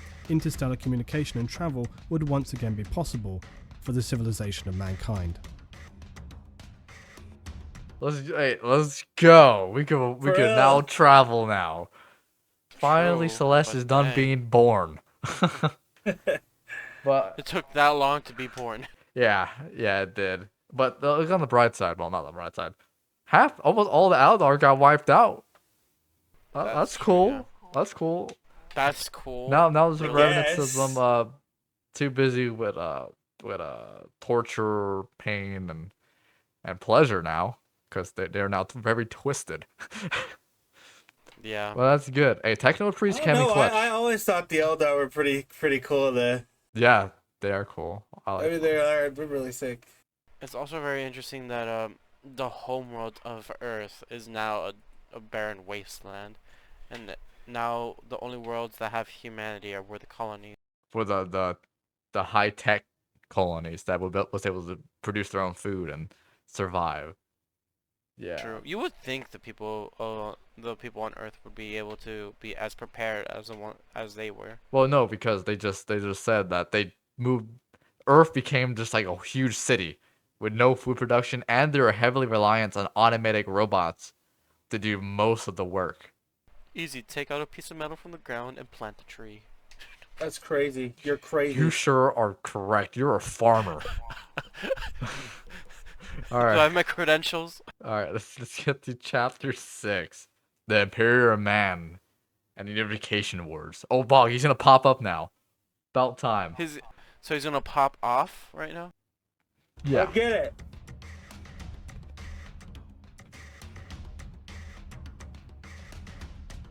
So the age of strife is coming to an end, but before we move forward, we need to move back some 2,000 years to M28 to M30. Humanity had now come close to the brink of destruction itself. So many worlds had fallen into disarray, starvation, chaos, anarchy. Now was the time. Mad Max here. Yeah. This would be the time where the mysterious and powerful Psyker who had wandered amongst humanity for thousands of years would come to the fore to lead humanity from an edge of unsalvageable darkness back into the light and resume their place as a meaningful power in the galaxy. Earth had by now been reduced to a chemically irradiated barren wasteland, its population slaughtered, and all that remained were degenerate feral nomads fighting for irrelevant territories, insane wandering prophets, and cyber-augmented techno-barbarians who lived for nothing other than to fight, created in the cradle of world-ending war. Frail empires would rise and disintegrate as quickly and forgettably as they had risen. No tribe or faction had enough power or resources to make any meaningful stand, and so it went on, pathetic fighting over the remnants of a ravaged world. Sounds about right. Out of this seemingly endless horror came a single man, a warlord like no other. His title in these early days is unknown, but we would know who he would rise to become: the Emperor of Man. He would first conquer and then rebuild humanity, leading it into the light, saving it from itself to form his autocracy, known as the Imperium of Mankind. Unlike so many before him though, he had power not only as an unstoppable warrior, but in many other traits such as rational thinking, tactics, philosophy, economics, compassion, foresight, and perhaps most importantly, a genius of science, everything and more that would be required for a supreme leader. The Emperor, though, fought not for selfish personal gain or bloodlust of war like all the other scattered remnants of humanity left on Earth. He had selfless, higher goals to restore humanity spiritually, intellectually, and physically, to revert us to a time of strength and prosperity. These were the years of the Unification Wars. The Emperor had long held a facility deep in a range of mountains previously known as the Himalayas. This was his most significant stronghold and would later become the Imperial Palace. Here he experimented with genetics as well as developing and constructing weapons and armour for his warriors. In the earliest days, he would physically and genetically augment some of the most powerful barbarians. These humanoids would become known as the Thunder Warriors. The very first of their kind and the most basic template for what would eventually become the Imperial Space Marines, the Astartes, the greatest warriors in the galaxy. Under unsurmountable pressure from the Emperor's army of Thunder Warriors, the barbaric factions fell quickly and humanity was united on old Earth for the first time in centuries. This, however, would come at a terrible cost for the Thunder Warriors themselves, and is one of the least known yet darkest events for mankind. Really? In order to unify Earth and bring humanity back on the path of advancement and strength, the Emperor had found it necessary to in part cleanse the savagery that had grown on the war-torn planet. This sadly meant the death of many arguable innocents during the Unification Wars, as well as the eradication of the last remaining religious church on Earth, known as the Church of the Lightning Stone. The Emperor is known to have personally spoken to the last remaining priest before bringing in his new age of enforced secular rationalism and the ideology known as the Imperial Truth. This essentially tells that humanity are now those destined to be the rulers of the galaxy. The Eldar had their chance and failed, and now humanity are the best set to take their place as the dominant force. This ideology would soon be brought to all the scattered worlds of humanity in the long crusade that was yet to come. Damn. So That's interesting. That, I mean, my man really he had to purge. He really wouldn't purge the Earth. As little as life there was on there, he purged it just to make sure that he is the only, like it's not really a faith now. I mean, the only I don't know, how would I say it, Brennan? You know how to say it? You know, because it's not a faith, because he doesn't want it to be religious at all. A new order, like a new order or something like that. Basically, yeah. I don't know, but man really just killed everybody on Earth, and now he's repopulating it. He's like, we're gonna restart humanity, but you have to die. Yeah, they're too savage at that point for his liking. But he did take the strongest barbarians and turned them into his Thunder Warriors. Which then led into the Astartes, like, you know, type of development. Well, Space Marines development. Which is sick. It's good to know. Alright. That's true, actually. Man, dude, I wish our architecture was like this, bro. Just walking instead of roads and houses. So, like Gothic? Yeah, it'd be awesome. It would be cool. It would be cool. See the walkway, and then lower there's that other walkway. Like, I wish our streets were like that. That'd be awesome. No cars. It would be an epic sight to see. It'd be so cool. Like, if there's a place on Earth that looked like this, oh my Dude, god. dude, a lot of people would have jobs. They'd be building. There'd be a lot of construction workers, right? And a lot of Oh my god. like coders, a lot of computer guys. Would thriving here. Would be thriving. Yeah, it'd be great. Yep. All right, let's continue. Let's continue. Sorry about that. It's fine. We're quarter through chapter 6, Sam. Yes. Let's get it. Now, the official version of things tells how the last battle of the Unification Wars takes place on Mount Ararat. This siege to cleanse the last of the techno-barbarians from the ruined wastes on Earth and finally bring it back to a time of peace and growth was said to be so brutal that waves of Thunder Warriors fell against the rocks in resistance, were slain to a single man, the legendary warrior Arik Taranis, the Lightning Bearer. He would raise the banner of lightning to mark the end of the Unification Wars, setting in place the rule of the Emperor of Man, before he too would fall to fatal wounds suffered in this battle of legend. As with many things, the official version is not the end of the story. The actuality of the event was darker and far more sinister.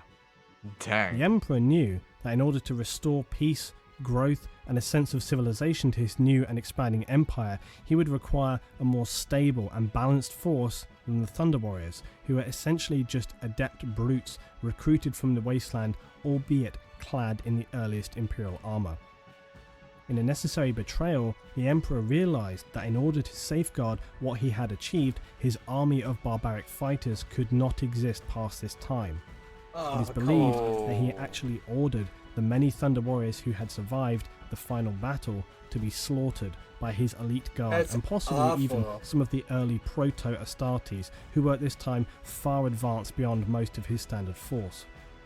This terrible secret has been concealed from the people of the Imperium for more than 10,000 years, and were it ever to be revealed, the consequences could be unimaginably disastrous. The Emperor, though, saw this necessary evil had to come to pass for the greater good, a sacrifice of the few to save the many who would come.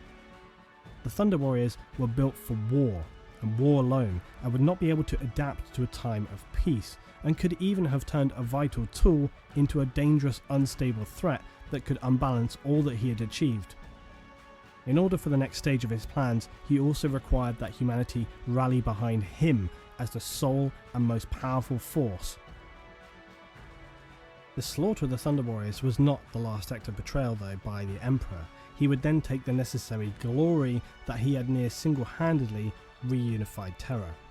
This distortion of the truth, while hugely distasteful, does appear largely necessary to reunite the whole of humanity and create the most powerful civilization in the galaxy. Nonetheless, should the truth ever arise, it would at best split apart the Imperium and at worst destroy it. These choices by the Emperor are important to remember in the context of his character, as it can lead to certain logical speculations regarding future events.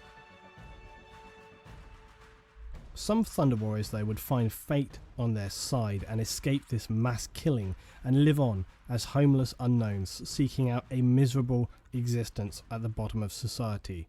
Honours forgotten, their deeds meaningless, all the while fearing constant discovery from the Imperium and certain death. This heartless betrayal was surely one of... Like, imagine being a Thunder Warrior. You're like, okay. Yeah. I am now under the direct order of the Emperor Man.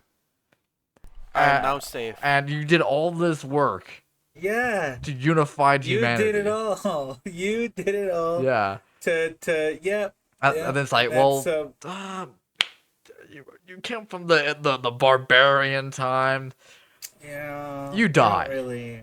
Oh. Yeah, you know, you're dying now, but yeah, I'm gonna take credit as well. Yeah, because I have to be the head honcho. Yeah, and they have to hide, and if they ever get discovered, they're gonna die. Sucks, they're dude. Gonna die. Yeah. Nah, imagine being just like the unknown hero. True. Like you go onto this planet because like you're the ex-Thunder Warrior, and you're just there like helping, or you're just like killing the waves of the enemies that are coming after them, and you're not even like an Astarte, you know. Dang, that sucks for them though. But really I guess it's needed, because the way he was thinking, it was a needed thing to do. Even though later on we I know don't know. that it's still but nothing but war. Who knows? They could have been good soldiers to have. Totally. Maybe. So, yeah, let's go ahead and continue chapter 6. We're about almost halfway with chapter 6. Let's go. Of the darkest periods in Imperial history. They were never hunted, though, in any significant way. The Emperor believed them all dead, and besides, there were far more important tasks at hand, as the Emperor now gathered a team of gene wrights salvaged from the few remaining humans on Earth. These were men with practical knowledge of genetics to aid in his development of the new Astartes project. Those Thunder Warriors who did escape were not like the Astartes of the 41st millennium. They were genetically unstable, and most significantly, they only had a minimally extended mortality beyond that of a regular human, unlike the Space Marines who can live on for thousands of years. Whoa. The Emperor had been working for decades. Wow. Okay, I did not know they could live thousands of years. No, I didn't either. I didn't. I thought they were just like crazy beefed up soldiers. Yeah. That I had thought they were just like people who were like normal human lifespans type like shit. trained, you know. Yeah.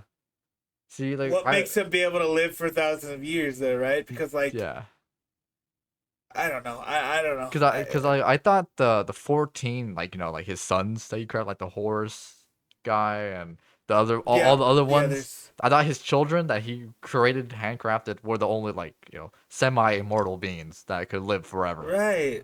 I didn't know they could live forever though. I didn't know that the soldiers could live that long. The Space Marines. That's crazy. No, I just thought they were normal chosen people. Yeah. I thought you could be like, Mom, I'm gonna grow up to be a Space Marine, Well, you like become like, if you do become a Space Marine, I think they have like a video on it on how they make a Space Marine to a regular person. Like they genetically modify you. Yeah. Yeah. So, yeah. Dang.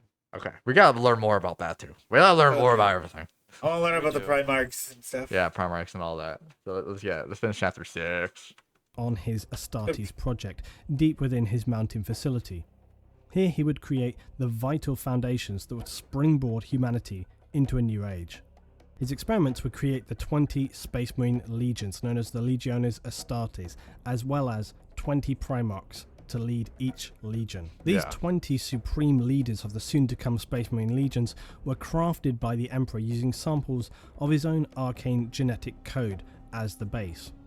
It is obviously unknown the depth of which the Emperor used his own DNA to create the Primarchs, but later findings through ancient Imperial records do hint that he spliced multiple DNA types together, even going so far as to introduce some animal DNA into the Primarchs. And this would explain why some, such as Lehman Russ, would display the wolf-like qualities, and why these would then become present throughout the Space Wolves Legion. I love it.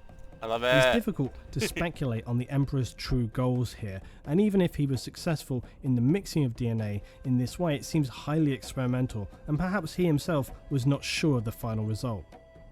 This period of intelligent design was hasty and somewhat improvised given the dire situation facing mankind. It needed to repopulate its military power in order to springboard and take stage fights forward to reconquer the colonies.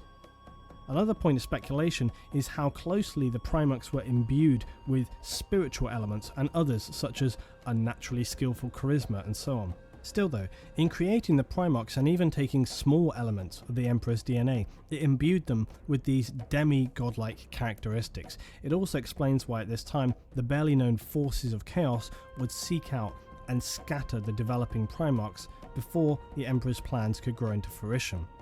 Little is known of this Primarch scattering event, but it has been suggested that the dawning forces of chaos felt this expanding power from humanity to threaten them, and in an effort to slow or negate it, they reached out into the mortal world to seize and scatter the fetal Primarchs across the galaxy. Each world they found themselves on would surely in time come to realise that they were far from normal, often finding themselves as a natural leader in command of the systems that would become their home. Later the Emperor would one by one discover and reunite the Primarchs with their legions, establishing one of the most powerful military forces the galaxy had ever seen.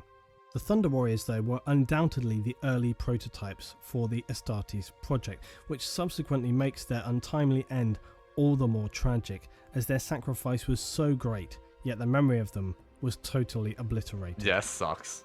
The Astartes project would continue in a pragmatic manner. Each of the early legions at this time contained barely a few hundred marines. Their equipment was lightweight and somewhat improvised by comparison to later standards.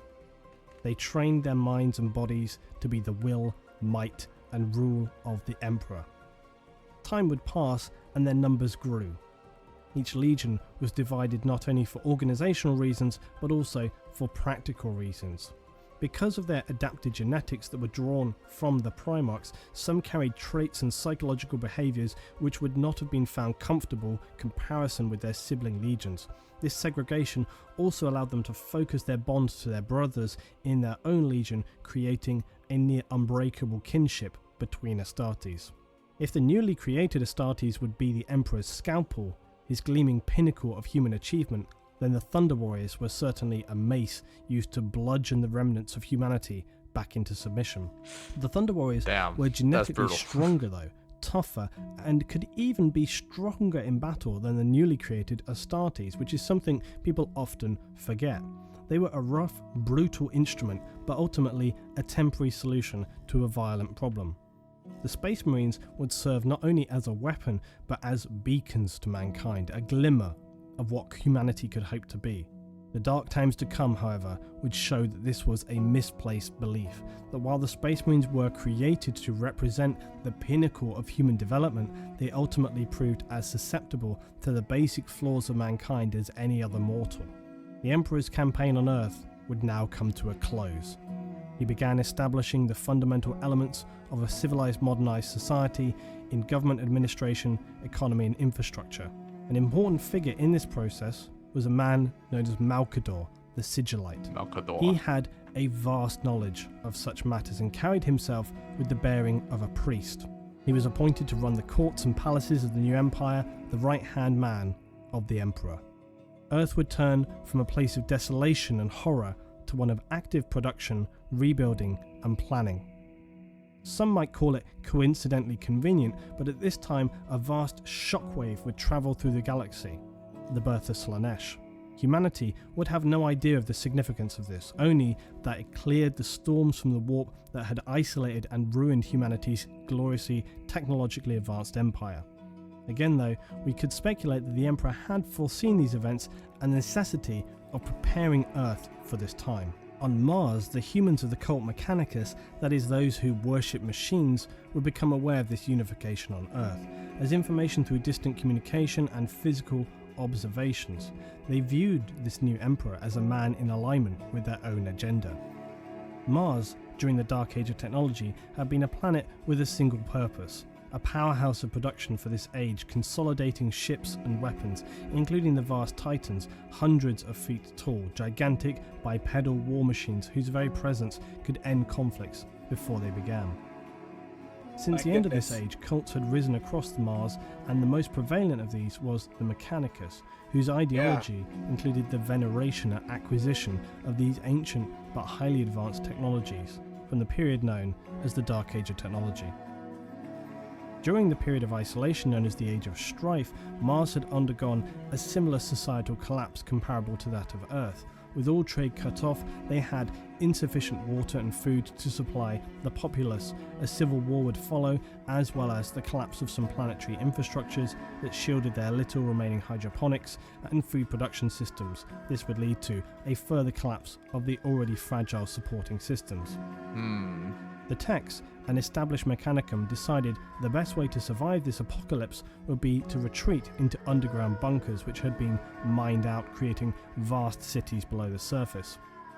Little is known at this time, but evidently prior to their seclusion, the Mechanicum Techs were a cult who would bear a respect and drive to recover, protect and utilize the lost technologies of mankind. Upon their rise from the subterranean depths, they had in this time translated this over into a complete faith. The tech... Honestly, call them Mechanicus. They're cool. They're cool. I like them. Yeah. They are really cool. I mean, they do play, I think, a major role.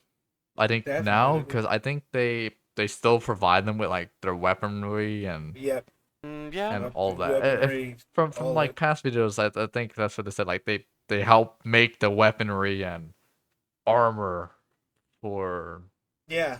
the Imperial Man. So True. these guys are kind of like very important. I just wish they're like their MVPs. technology made them Yeah. look a little cooler and not scary. they look cool. They look cool, cool, bro. dude. They look cool. They Oh look my like they're goodness. gonna go through my guts and be like, "Hey, you want Hey, some specs?" wait, they survived. That's They crazy. survived the hardest times. They look cool, and all that matters, you know. Yeah. I like my body how it is, please. No. Oh. Priests of the Mechanicum, along with their troops, would very quickly subdue the insane irradiated savages who remained on the surface and begin the process of rebuilding and redeveloping Mars to be completely self-sufficient. This, in combination with their access to some of the most powerful war machines ever forged in the galaxy, would without doubt leave the Mechanicus in a position of some power. To the cult of Mechanicus, who were now becoming aware of this emperor figure who had surfaced on Terra, a man of science and technology, this was obviously appealing to the Mechanicus, and some tech priests on Mars even began to suggest that the emperor was a man of such power as to rival their own machine god and fulfill an ancient prophecy in their faith of techno-mysticism. Debates raged on Mars between the priesthood regarding how to treat this new development. All the while, the Emperor, bearing his power of immense foresight, would not be ignorant of the Mechanicum, and he slowly and steadily would begin to craft his new plans accordingly. Plans for a crusade on a galactic scale never before seen. Its purpose? To locate the lost Primarchs, to reunite the territories of humanity, forge a new Imperial Empire, and thrust the Imperium of Man into a position of complete dominance and power throughout the galaxy. The Emperor's plan was one of absolute submission. Anyone who stood against the Imperial truth would be cleansed and destroyed. The Mechanicum of Mars were one of the few exceptions. The Emperor knew that any battle to try and claim dominance over the cult Mechanicum would be hugely counterproductive. Even if he could claim victory over them, the cost to his new Astartes force would be severe and unjustified. Yeah, because they have all these So he planned titans. instead to offer a rare alliance with the Council of Tech Priests. In offering them assistance in their own goals and acquisitions of new and lost tech throughout the galaxy, they would provide support, construction of war gear, and tech to Imperial forces. Yeah. They also were one of the exceptional entities to be allowed to maintain a state of semi-independence within the Imperium, a fairly unique position. The Emperor would also provide a new group of navigators to enable the Mechanicum to travel through the warp again in search of fabled STC units. All of this suited the Mechanicum and Imperium in a symbiotic relationship, and an alliance was created. Yeah. They're like, aren't they like the only ones who like don't really have to like worship the Emperor? Yeah. Like they're just allowed to continue their own beliefs. Yeah, so because they're too important. Yeah. So they're the only like human like race like in a different planet that's not with the Emperor Man. They're with a peace treaty, or like, you know, they're friendly for now because they have similar goals. Oh yeah. Which these guys are crazy valuable. Totally. Because not only that they have, you know, a good amount of the Titans and the giant mechs that were peak weaponry back then. And I like how the Emperor also gave them navigators so they could travel through the warp to try to find more of the STCs and try to recover more of the lost technology like mechs and like Titans and all that. Oof, man. And we're almost at we're on the final chapter now. Oh my gosh. Dang, so chapter 6 was the doozy. What was that? The doozy? Yeah. We capture Earth. A crusade's about to start, and we are now peace treaty with the cult of Mechanicus. Oh yeah. Weapons for the Empire. Now let's see what happens in chapter 7. What's chapter 7? The Great Crusade and Fall of the Eldar. Whoops. And so we reach the beginning of Millennium 31. With Mars now allied to the Emperor's Imperium, the Legiones Astartes war machine had significantly expanded. The Mechanicum would provide the battle barges needed to transport the Space Marines throughout the galaxy. They also brought to the table the Titans, some of the most powerful war machines ever created. Their very presence on approaching a humanoid system would often be enough to prevent a conflict. Big. The shock and awe of facing such incomprehensible opponents would quickly lead a populace to understand they had no hope of preventing the Imperial Expeditionary Forces from achieving their goals. The Crusade would initially be led by the Emperor himself, as he commanded a massive fleet of Astartes.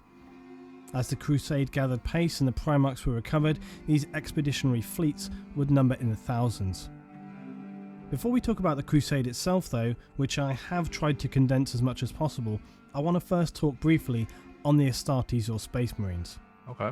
Now, a regular misconception about Space Marines is that because they wear near identical armour and were originally produced via a variation of cloning, or at least grown in a lab, that they somehow have no personality or little differentiation between them. It is also often assumed that Space Marines will blindly follow any commands given to the letter, no matter the consequences. After all, they are the superior, unquestioning warriors in the universe, right? Both of these myths is fundamentally wrong. Each Space Marine is an individual person with their own character, traits, to an extent personal principles. There are many documented events in which these human elements would have a role to play in subsequent events.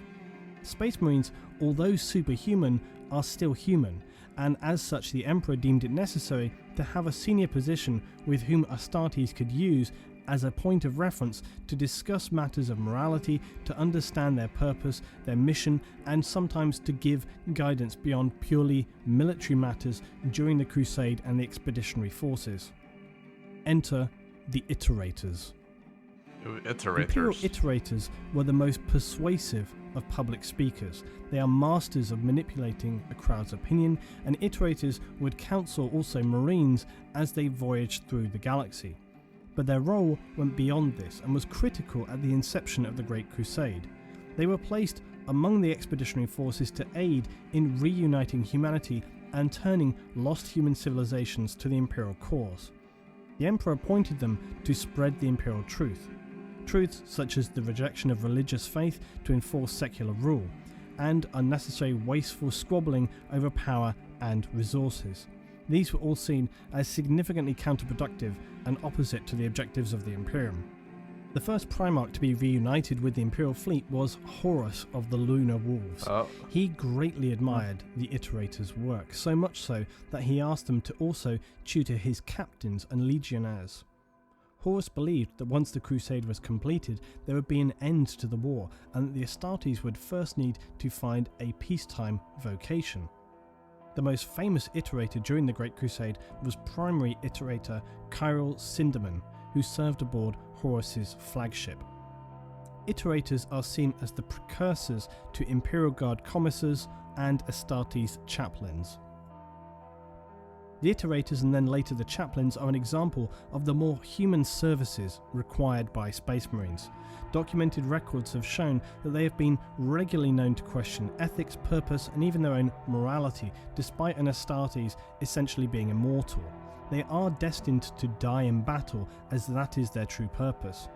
And despite this predefined fate, they are far from the emotionless drones that some would assume. They are a living embodiment of humanity, a distillation of spirit and mind. The Emperor's Great Crusade to reunify humanity had begun in earnest. This was an operation on a truly epic scale. Millions of troops, tens of thousands of ships forged by the Mars Mechanicum. This would be humanity's defining moment. To reach out and forge the greatest empire in the galaxy. The Imperial forces comprised soldiers, naval officers, and most importantly, the Astartes legions. They were configured and divided into expeditionary fleets supported by all manner of cruisers, transports, scout teams, dropships, and so on. Commanded by the Emperor and his war council, but also by individuals placed in charge of these expeditionary forces. It's important to remember that these forces were as much exploratory as they were tasked with an important mission. A great deal of time had passed during the Age of Strife, as well as incalculable quantities of data had been lost in the process. The Imperial forces simply didn't know exactly where all the colonies were, nor their status. Had they been destroyed in civil war, alien genocide, or perhaps the opposite, and expanded to a degree where they would not need aid, but instead submission? All of these were unknowns. Many locations could be estimated as to whether or not they had been colonized in the past. The Mechanicum could provide some information from past scripture as to where human colonies had been located, although more importantly, they wanted to know where we could find ancient and undiscovered technology. The expeditionary fleet would even initiate a search on the basis of myths and rumour. No stone was to be left unturned in the search for the lost civilizations of mankind. Before they embarked on their journey though, one other important task was required.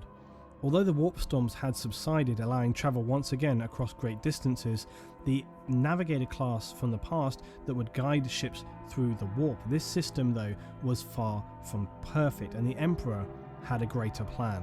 On Earth, the Emperor ordered construction of the Great Astronomicon.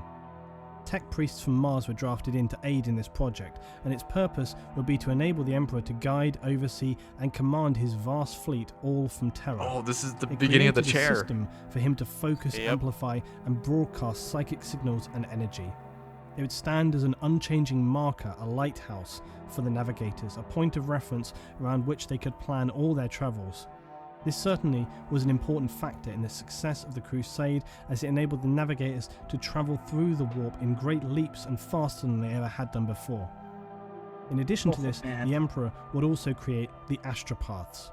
These were powerful psychers whose sole task would be in relaying communications from the fleet and later the established Imperium back to the ruling council on Terra. The vast distances involved meant that the astropaths would become the only communication link between Terra and the distant colonies. However, as with the Eldar, the risk of possession to the astropaths by warp demons consuming the psychers and thereby enabling them to travel into the material world was one that the Emperor was all too aware of, especially after his primarchs had been scattered throughout the galaxy.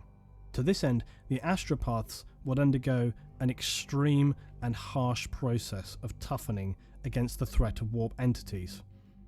The Emperor himself would manipulate and reform their mind into a protective vessel, making them nearly immune to risks from the warp. Wow. Really? That's interesting. Yeah. I mean, that's good and all, but damn, that's man really manipulated our mind. But hey, granted, he did a good thing. Good thing. Because without that, they would have been corrupted. Yeah. Man, there's so much information being thrown at us in this chapter. We could only listen and really to process everything. Oh my god. Alright. It's a lot. Let's just continue. We're almost halfway done with chapter 7. Almost. This This process, though, was agonizing and extremely dangerous. Many psychers were killed in the process or went completely insane. Even if they survived the process, a universal effect would see their optic nerves become damaged beyond repair. This meant all astropaths are blind. From the Imperial perspective, though, this was a necessary consequence as they continued to be an integral part of Imperial infrastructure. The Crusades had begun, and alongside Space Marines were hundreds of thousands, if not millions, of Imperial troops, humans who were salvaged from the aftermath of Terra and structured into an effective, albeit expendable fighting force. This Imperial Guard was strengthened and resupplied as they reconnected and conquered lost human colonies. A secondary benefit was that in drafting local military forces into the expeditionary force, it removed these planets' ability to rebel effectively against the newly created Imperial outposts on each planet. Also, in these early days, taxes and tribute to the Imperium were not strictly required, but Imperial commanders stationed on new colonies of the Imperium would often require supplies for the continuing crusade. Many systems and colonies would need help rebuilding or periods after generations of schooling by iterators to bring them in line and around to the Imperial truth and loyalty to the Imperium. Some worlds, though, who were self-sufficient had survived intact and would even welcome the arriving Imperial forces with open arms as long-awaited brothers, with glorious celebrations and immediate support, much to the satisfaction and pride of the expeditionary forces who were all too happy to welcome their brothers back to the Imperium. Such events were a blessing to behold though, as many worlds were either barren wastes long since destroyed, with only ruined remains to prove that anyone had ever existed there.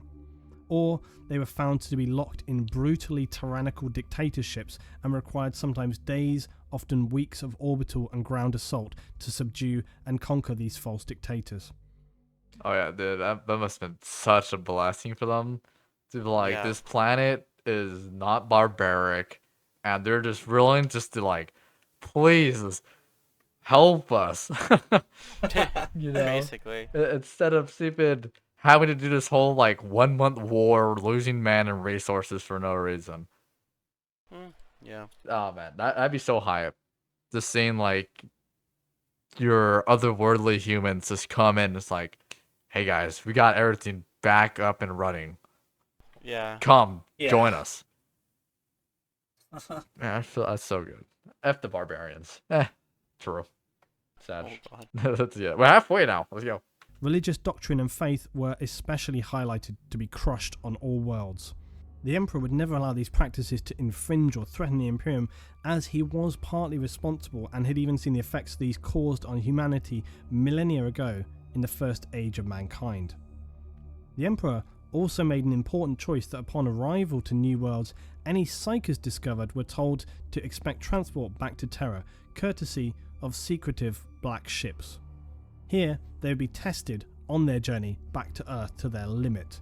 They would endure nightmarish examination, some dying from the trials or executed for being just too unstable. Oh, Others, dang. though, Jeez. ended up completely Jeez. losing their minds in the process of these harsh examinations. The fate of these individuals was at the time unknown. It later transpired that if they were proven strong and capable enough in manipulating their psychic power, they would become stock for creating new astropaths by the Emperor. Any younger but highly powerful psychers were subsequently distributed to some of the Space Marine legions who had begun a Librarius program, creating special Astartes who are capable of wielding immense psychic power. Others, though, Yeah. disappeared from record entirely, leading to supposition of secret organisations who even today are not fully disclosed. The Crusade continued for centuries, stretching out across the galaxy. Finally, the Primarchs were reunited with their legions and were duly given positions on the Crusade and Imperial War Council. The Primarch figures, though, were not suited to this level of administration. They were at their best out among their Marines leading campaigns.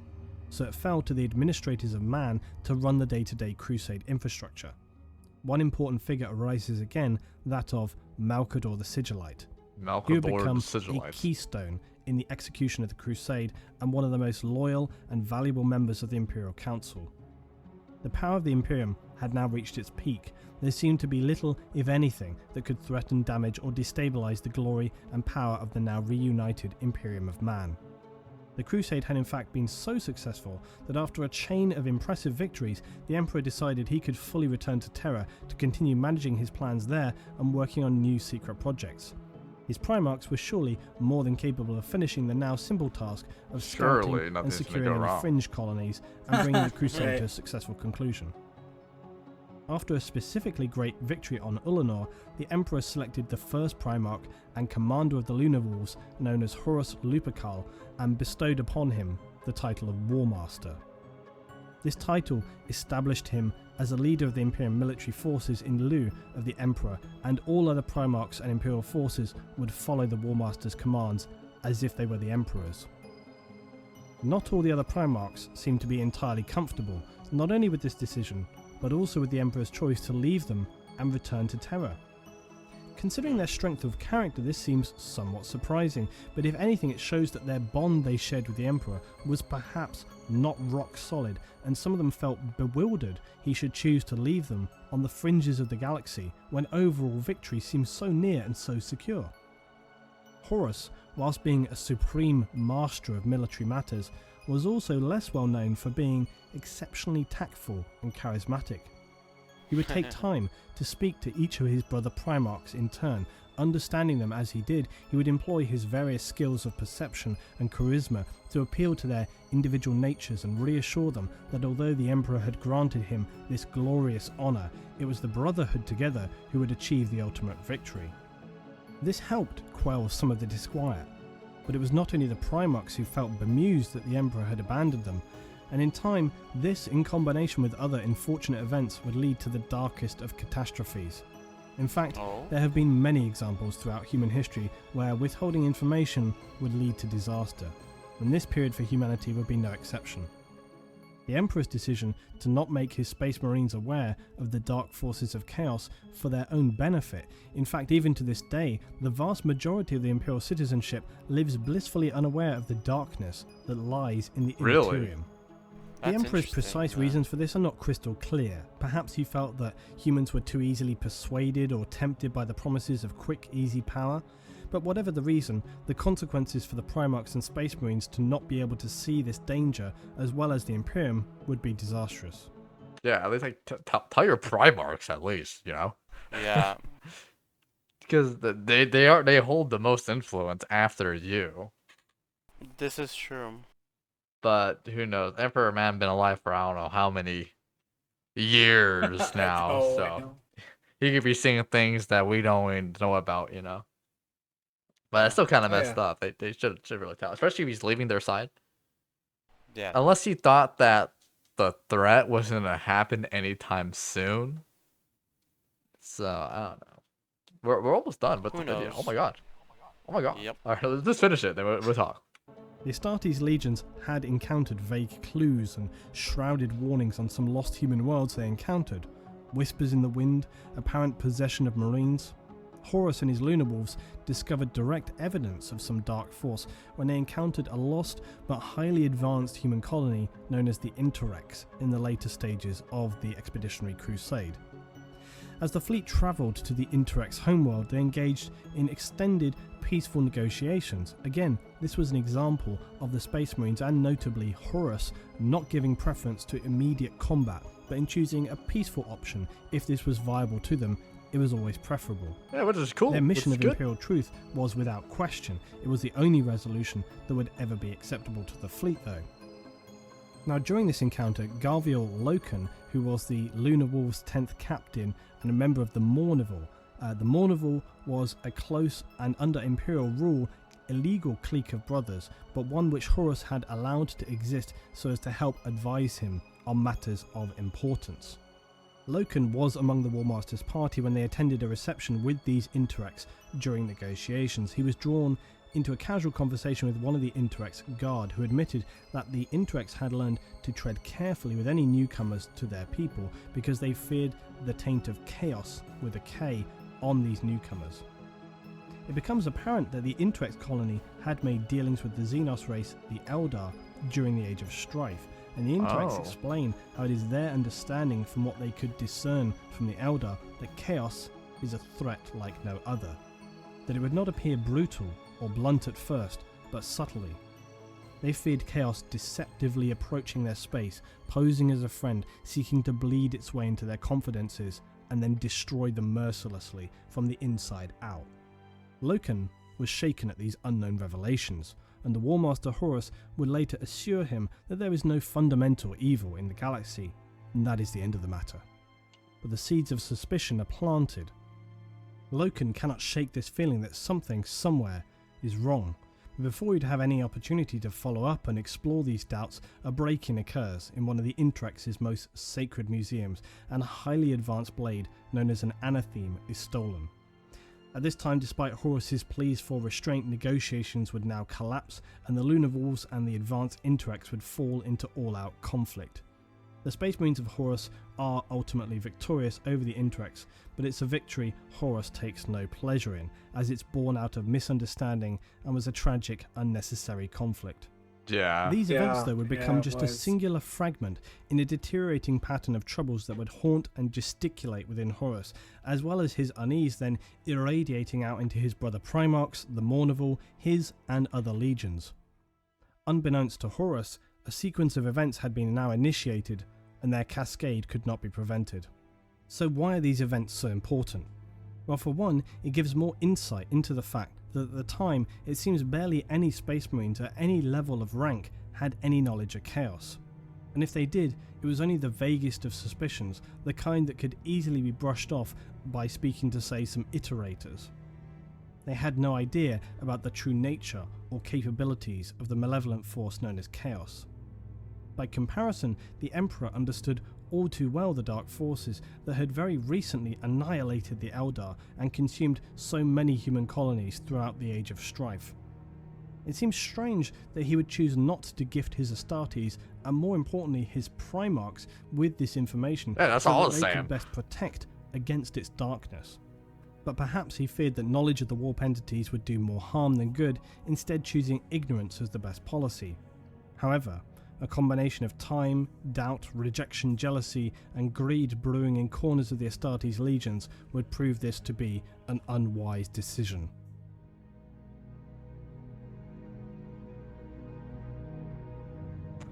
Dang. Oh my goodness. To be continued. Yeah. Wowee. Part 2. Let there be carnage. Yeah, look at it. See, look at part 2 right here. An hour and 35 Oh, and wait. 13 seconds. And then Jeez. the Inquisition. That Part 1. that's something else. But yeah, So many. there's a lot. Warhammer been a thing for a long time. Very long time. So I had enough time to flush out its lore a lot.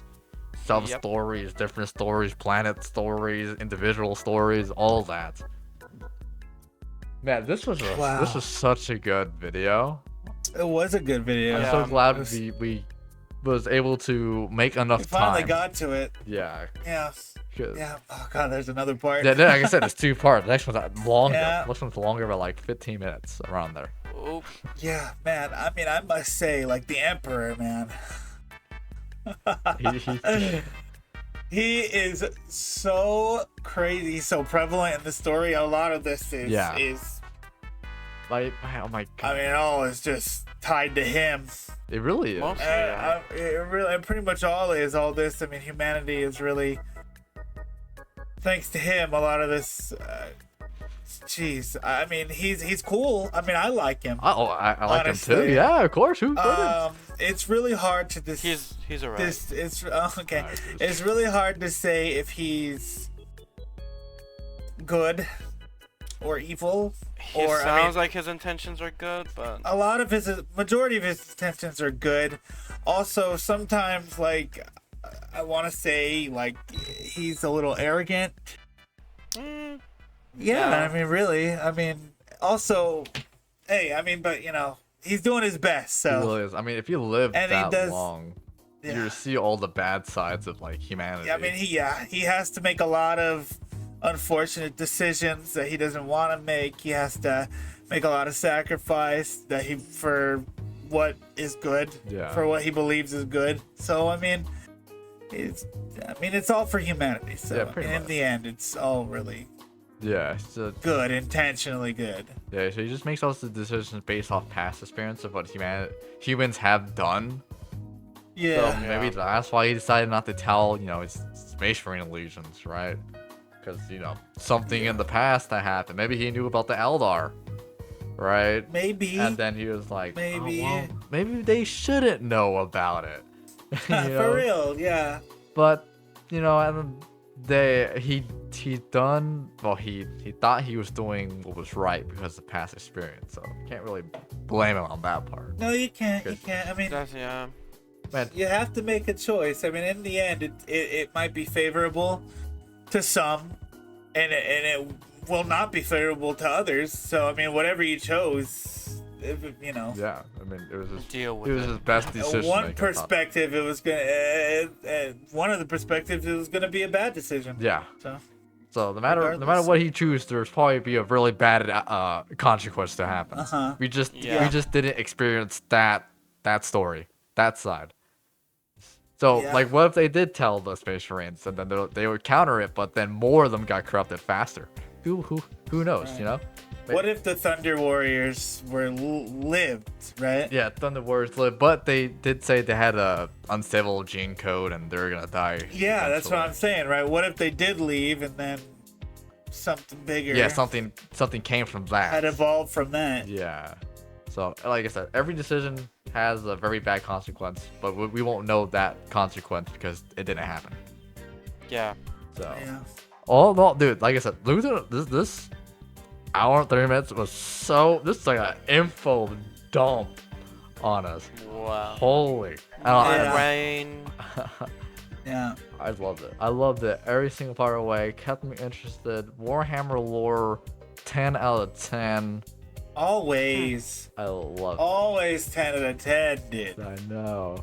Dude, we're talking so much in this one, too. Oh my god. Yeah, we I did. mean, Christ, the video is How long is it? currently an hour and 10 minutes. 2 hours and 10 minutes. 2 hours and 10 minutes long. Oh. So that is officially our longest video on our channel. And if you watched it, thank you for sticking here with us. Yeah. Yes. I know there are some parts where we were just so hyper focused that we weren't talking, so we apologize for that. But you know, there's a lot. There's so much. It's a lot. We have, like, you know, at times you have to listen because if you're talking, you know, some of that information won't be processed into your mind. You know?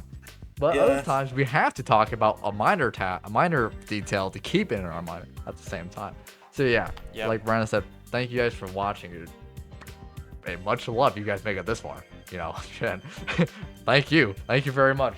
The few of you who made it to the 2 hour mark.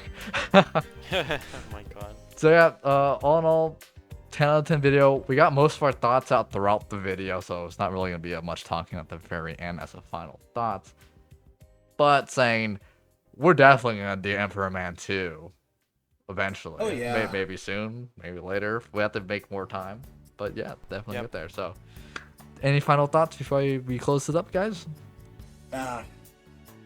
No, you guys good? It's amazing. It was amazing. I liked it. Yeah, it was amazing. I can't wait. Like I said, can't wait to learn more. Hey, by the way, any more book recommendations is welcome. Any more book recommendations? Any more other recommendations? Yeah, pretty much, yeah. So if you guys liked the video, well, I'm pretty sure you guys will like the video. We made it 2 hour mark. Like, comment, and subscribe. If you guys like everything, and remember, comment section, leave down any comments, recommendations in the comment section. Been talking too much for 2 hours straight. you know. Anyways, thank you guys very much for watching. We've been Cranky Films channel. Love Luetin09, and remember, stay cranky.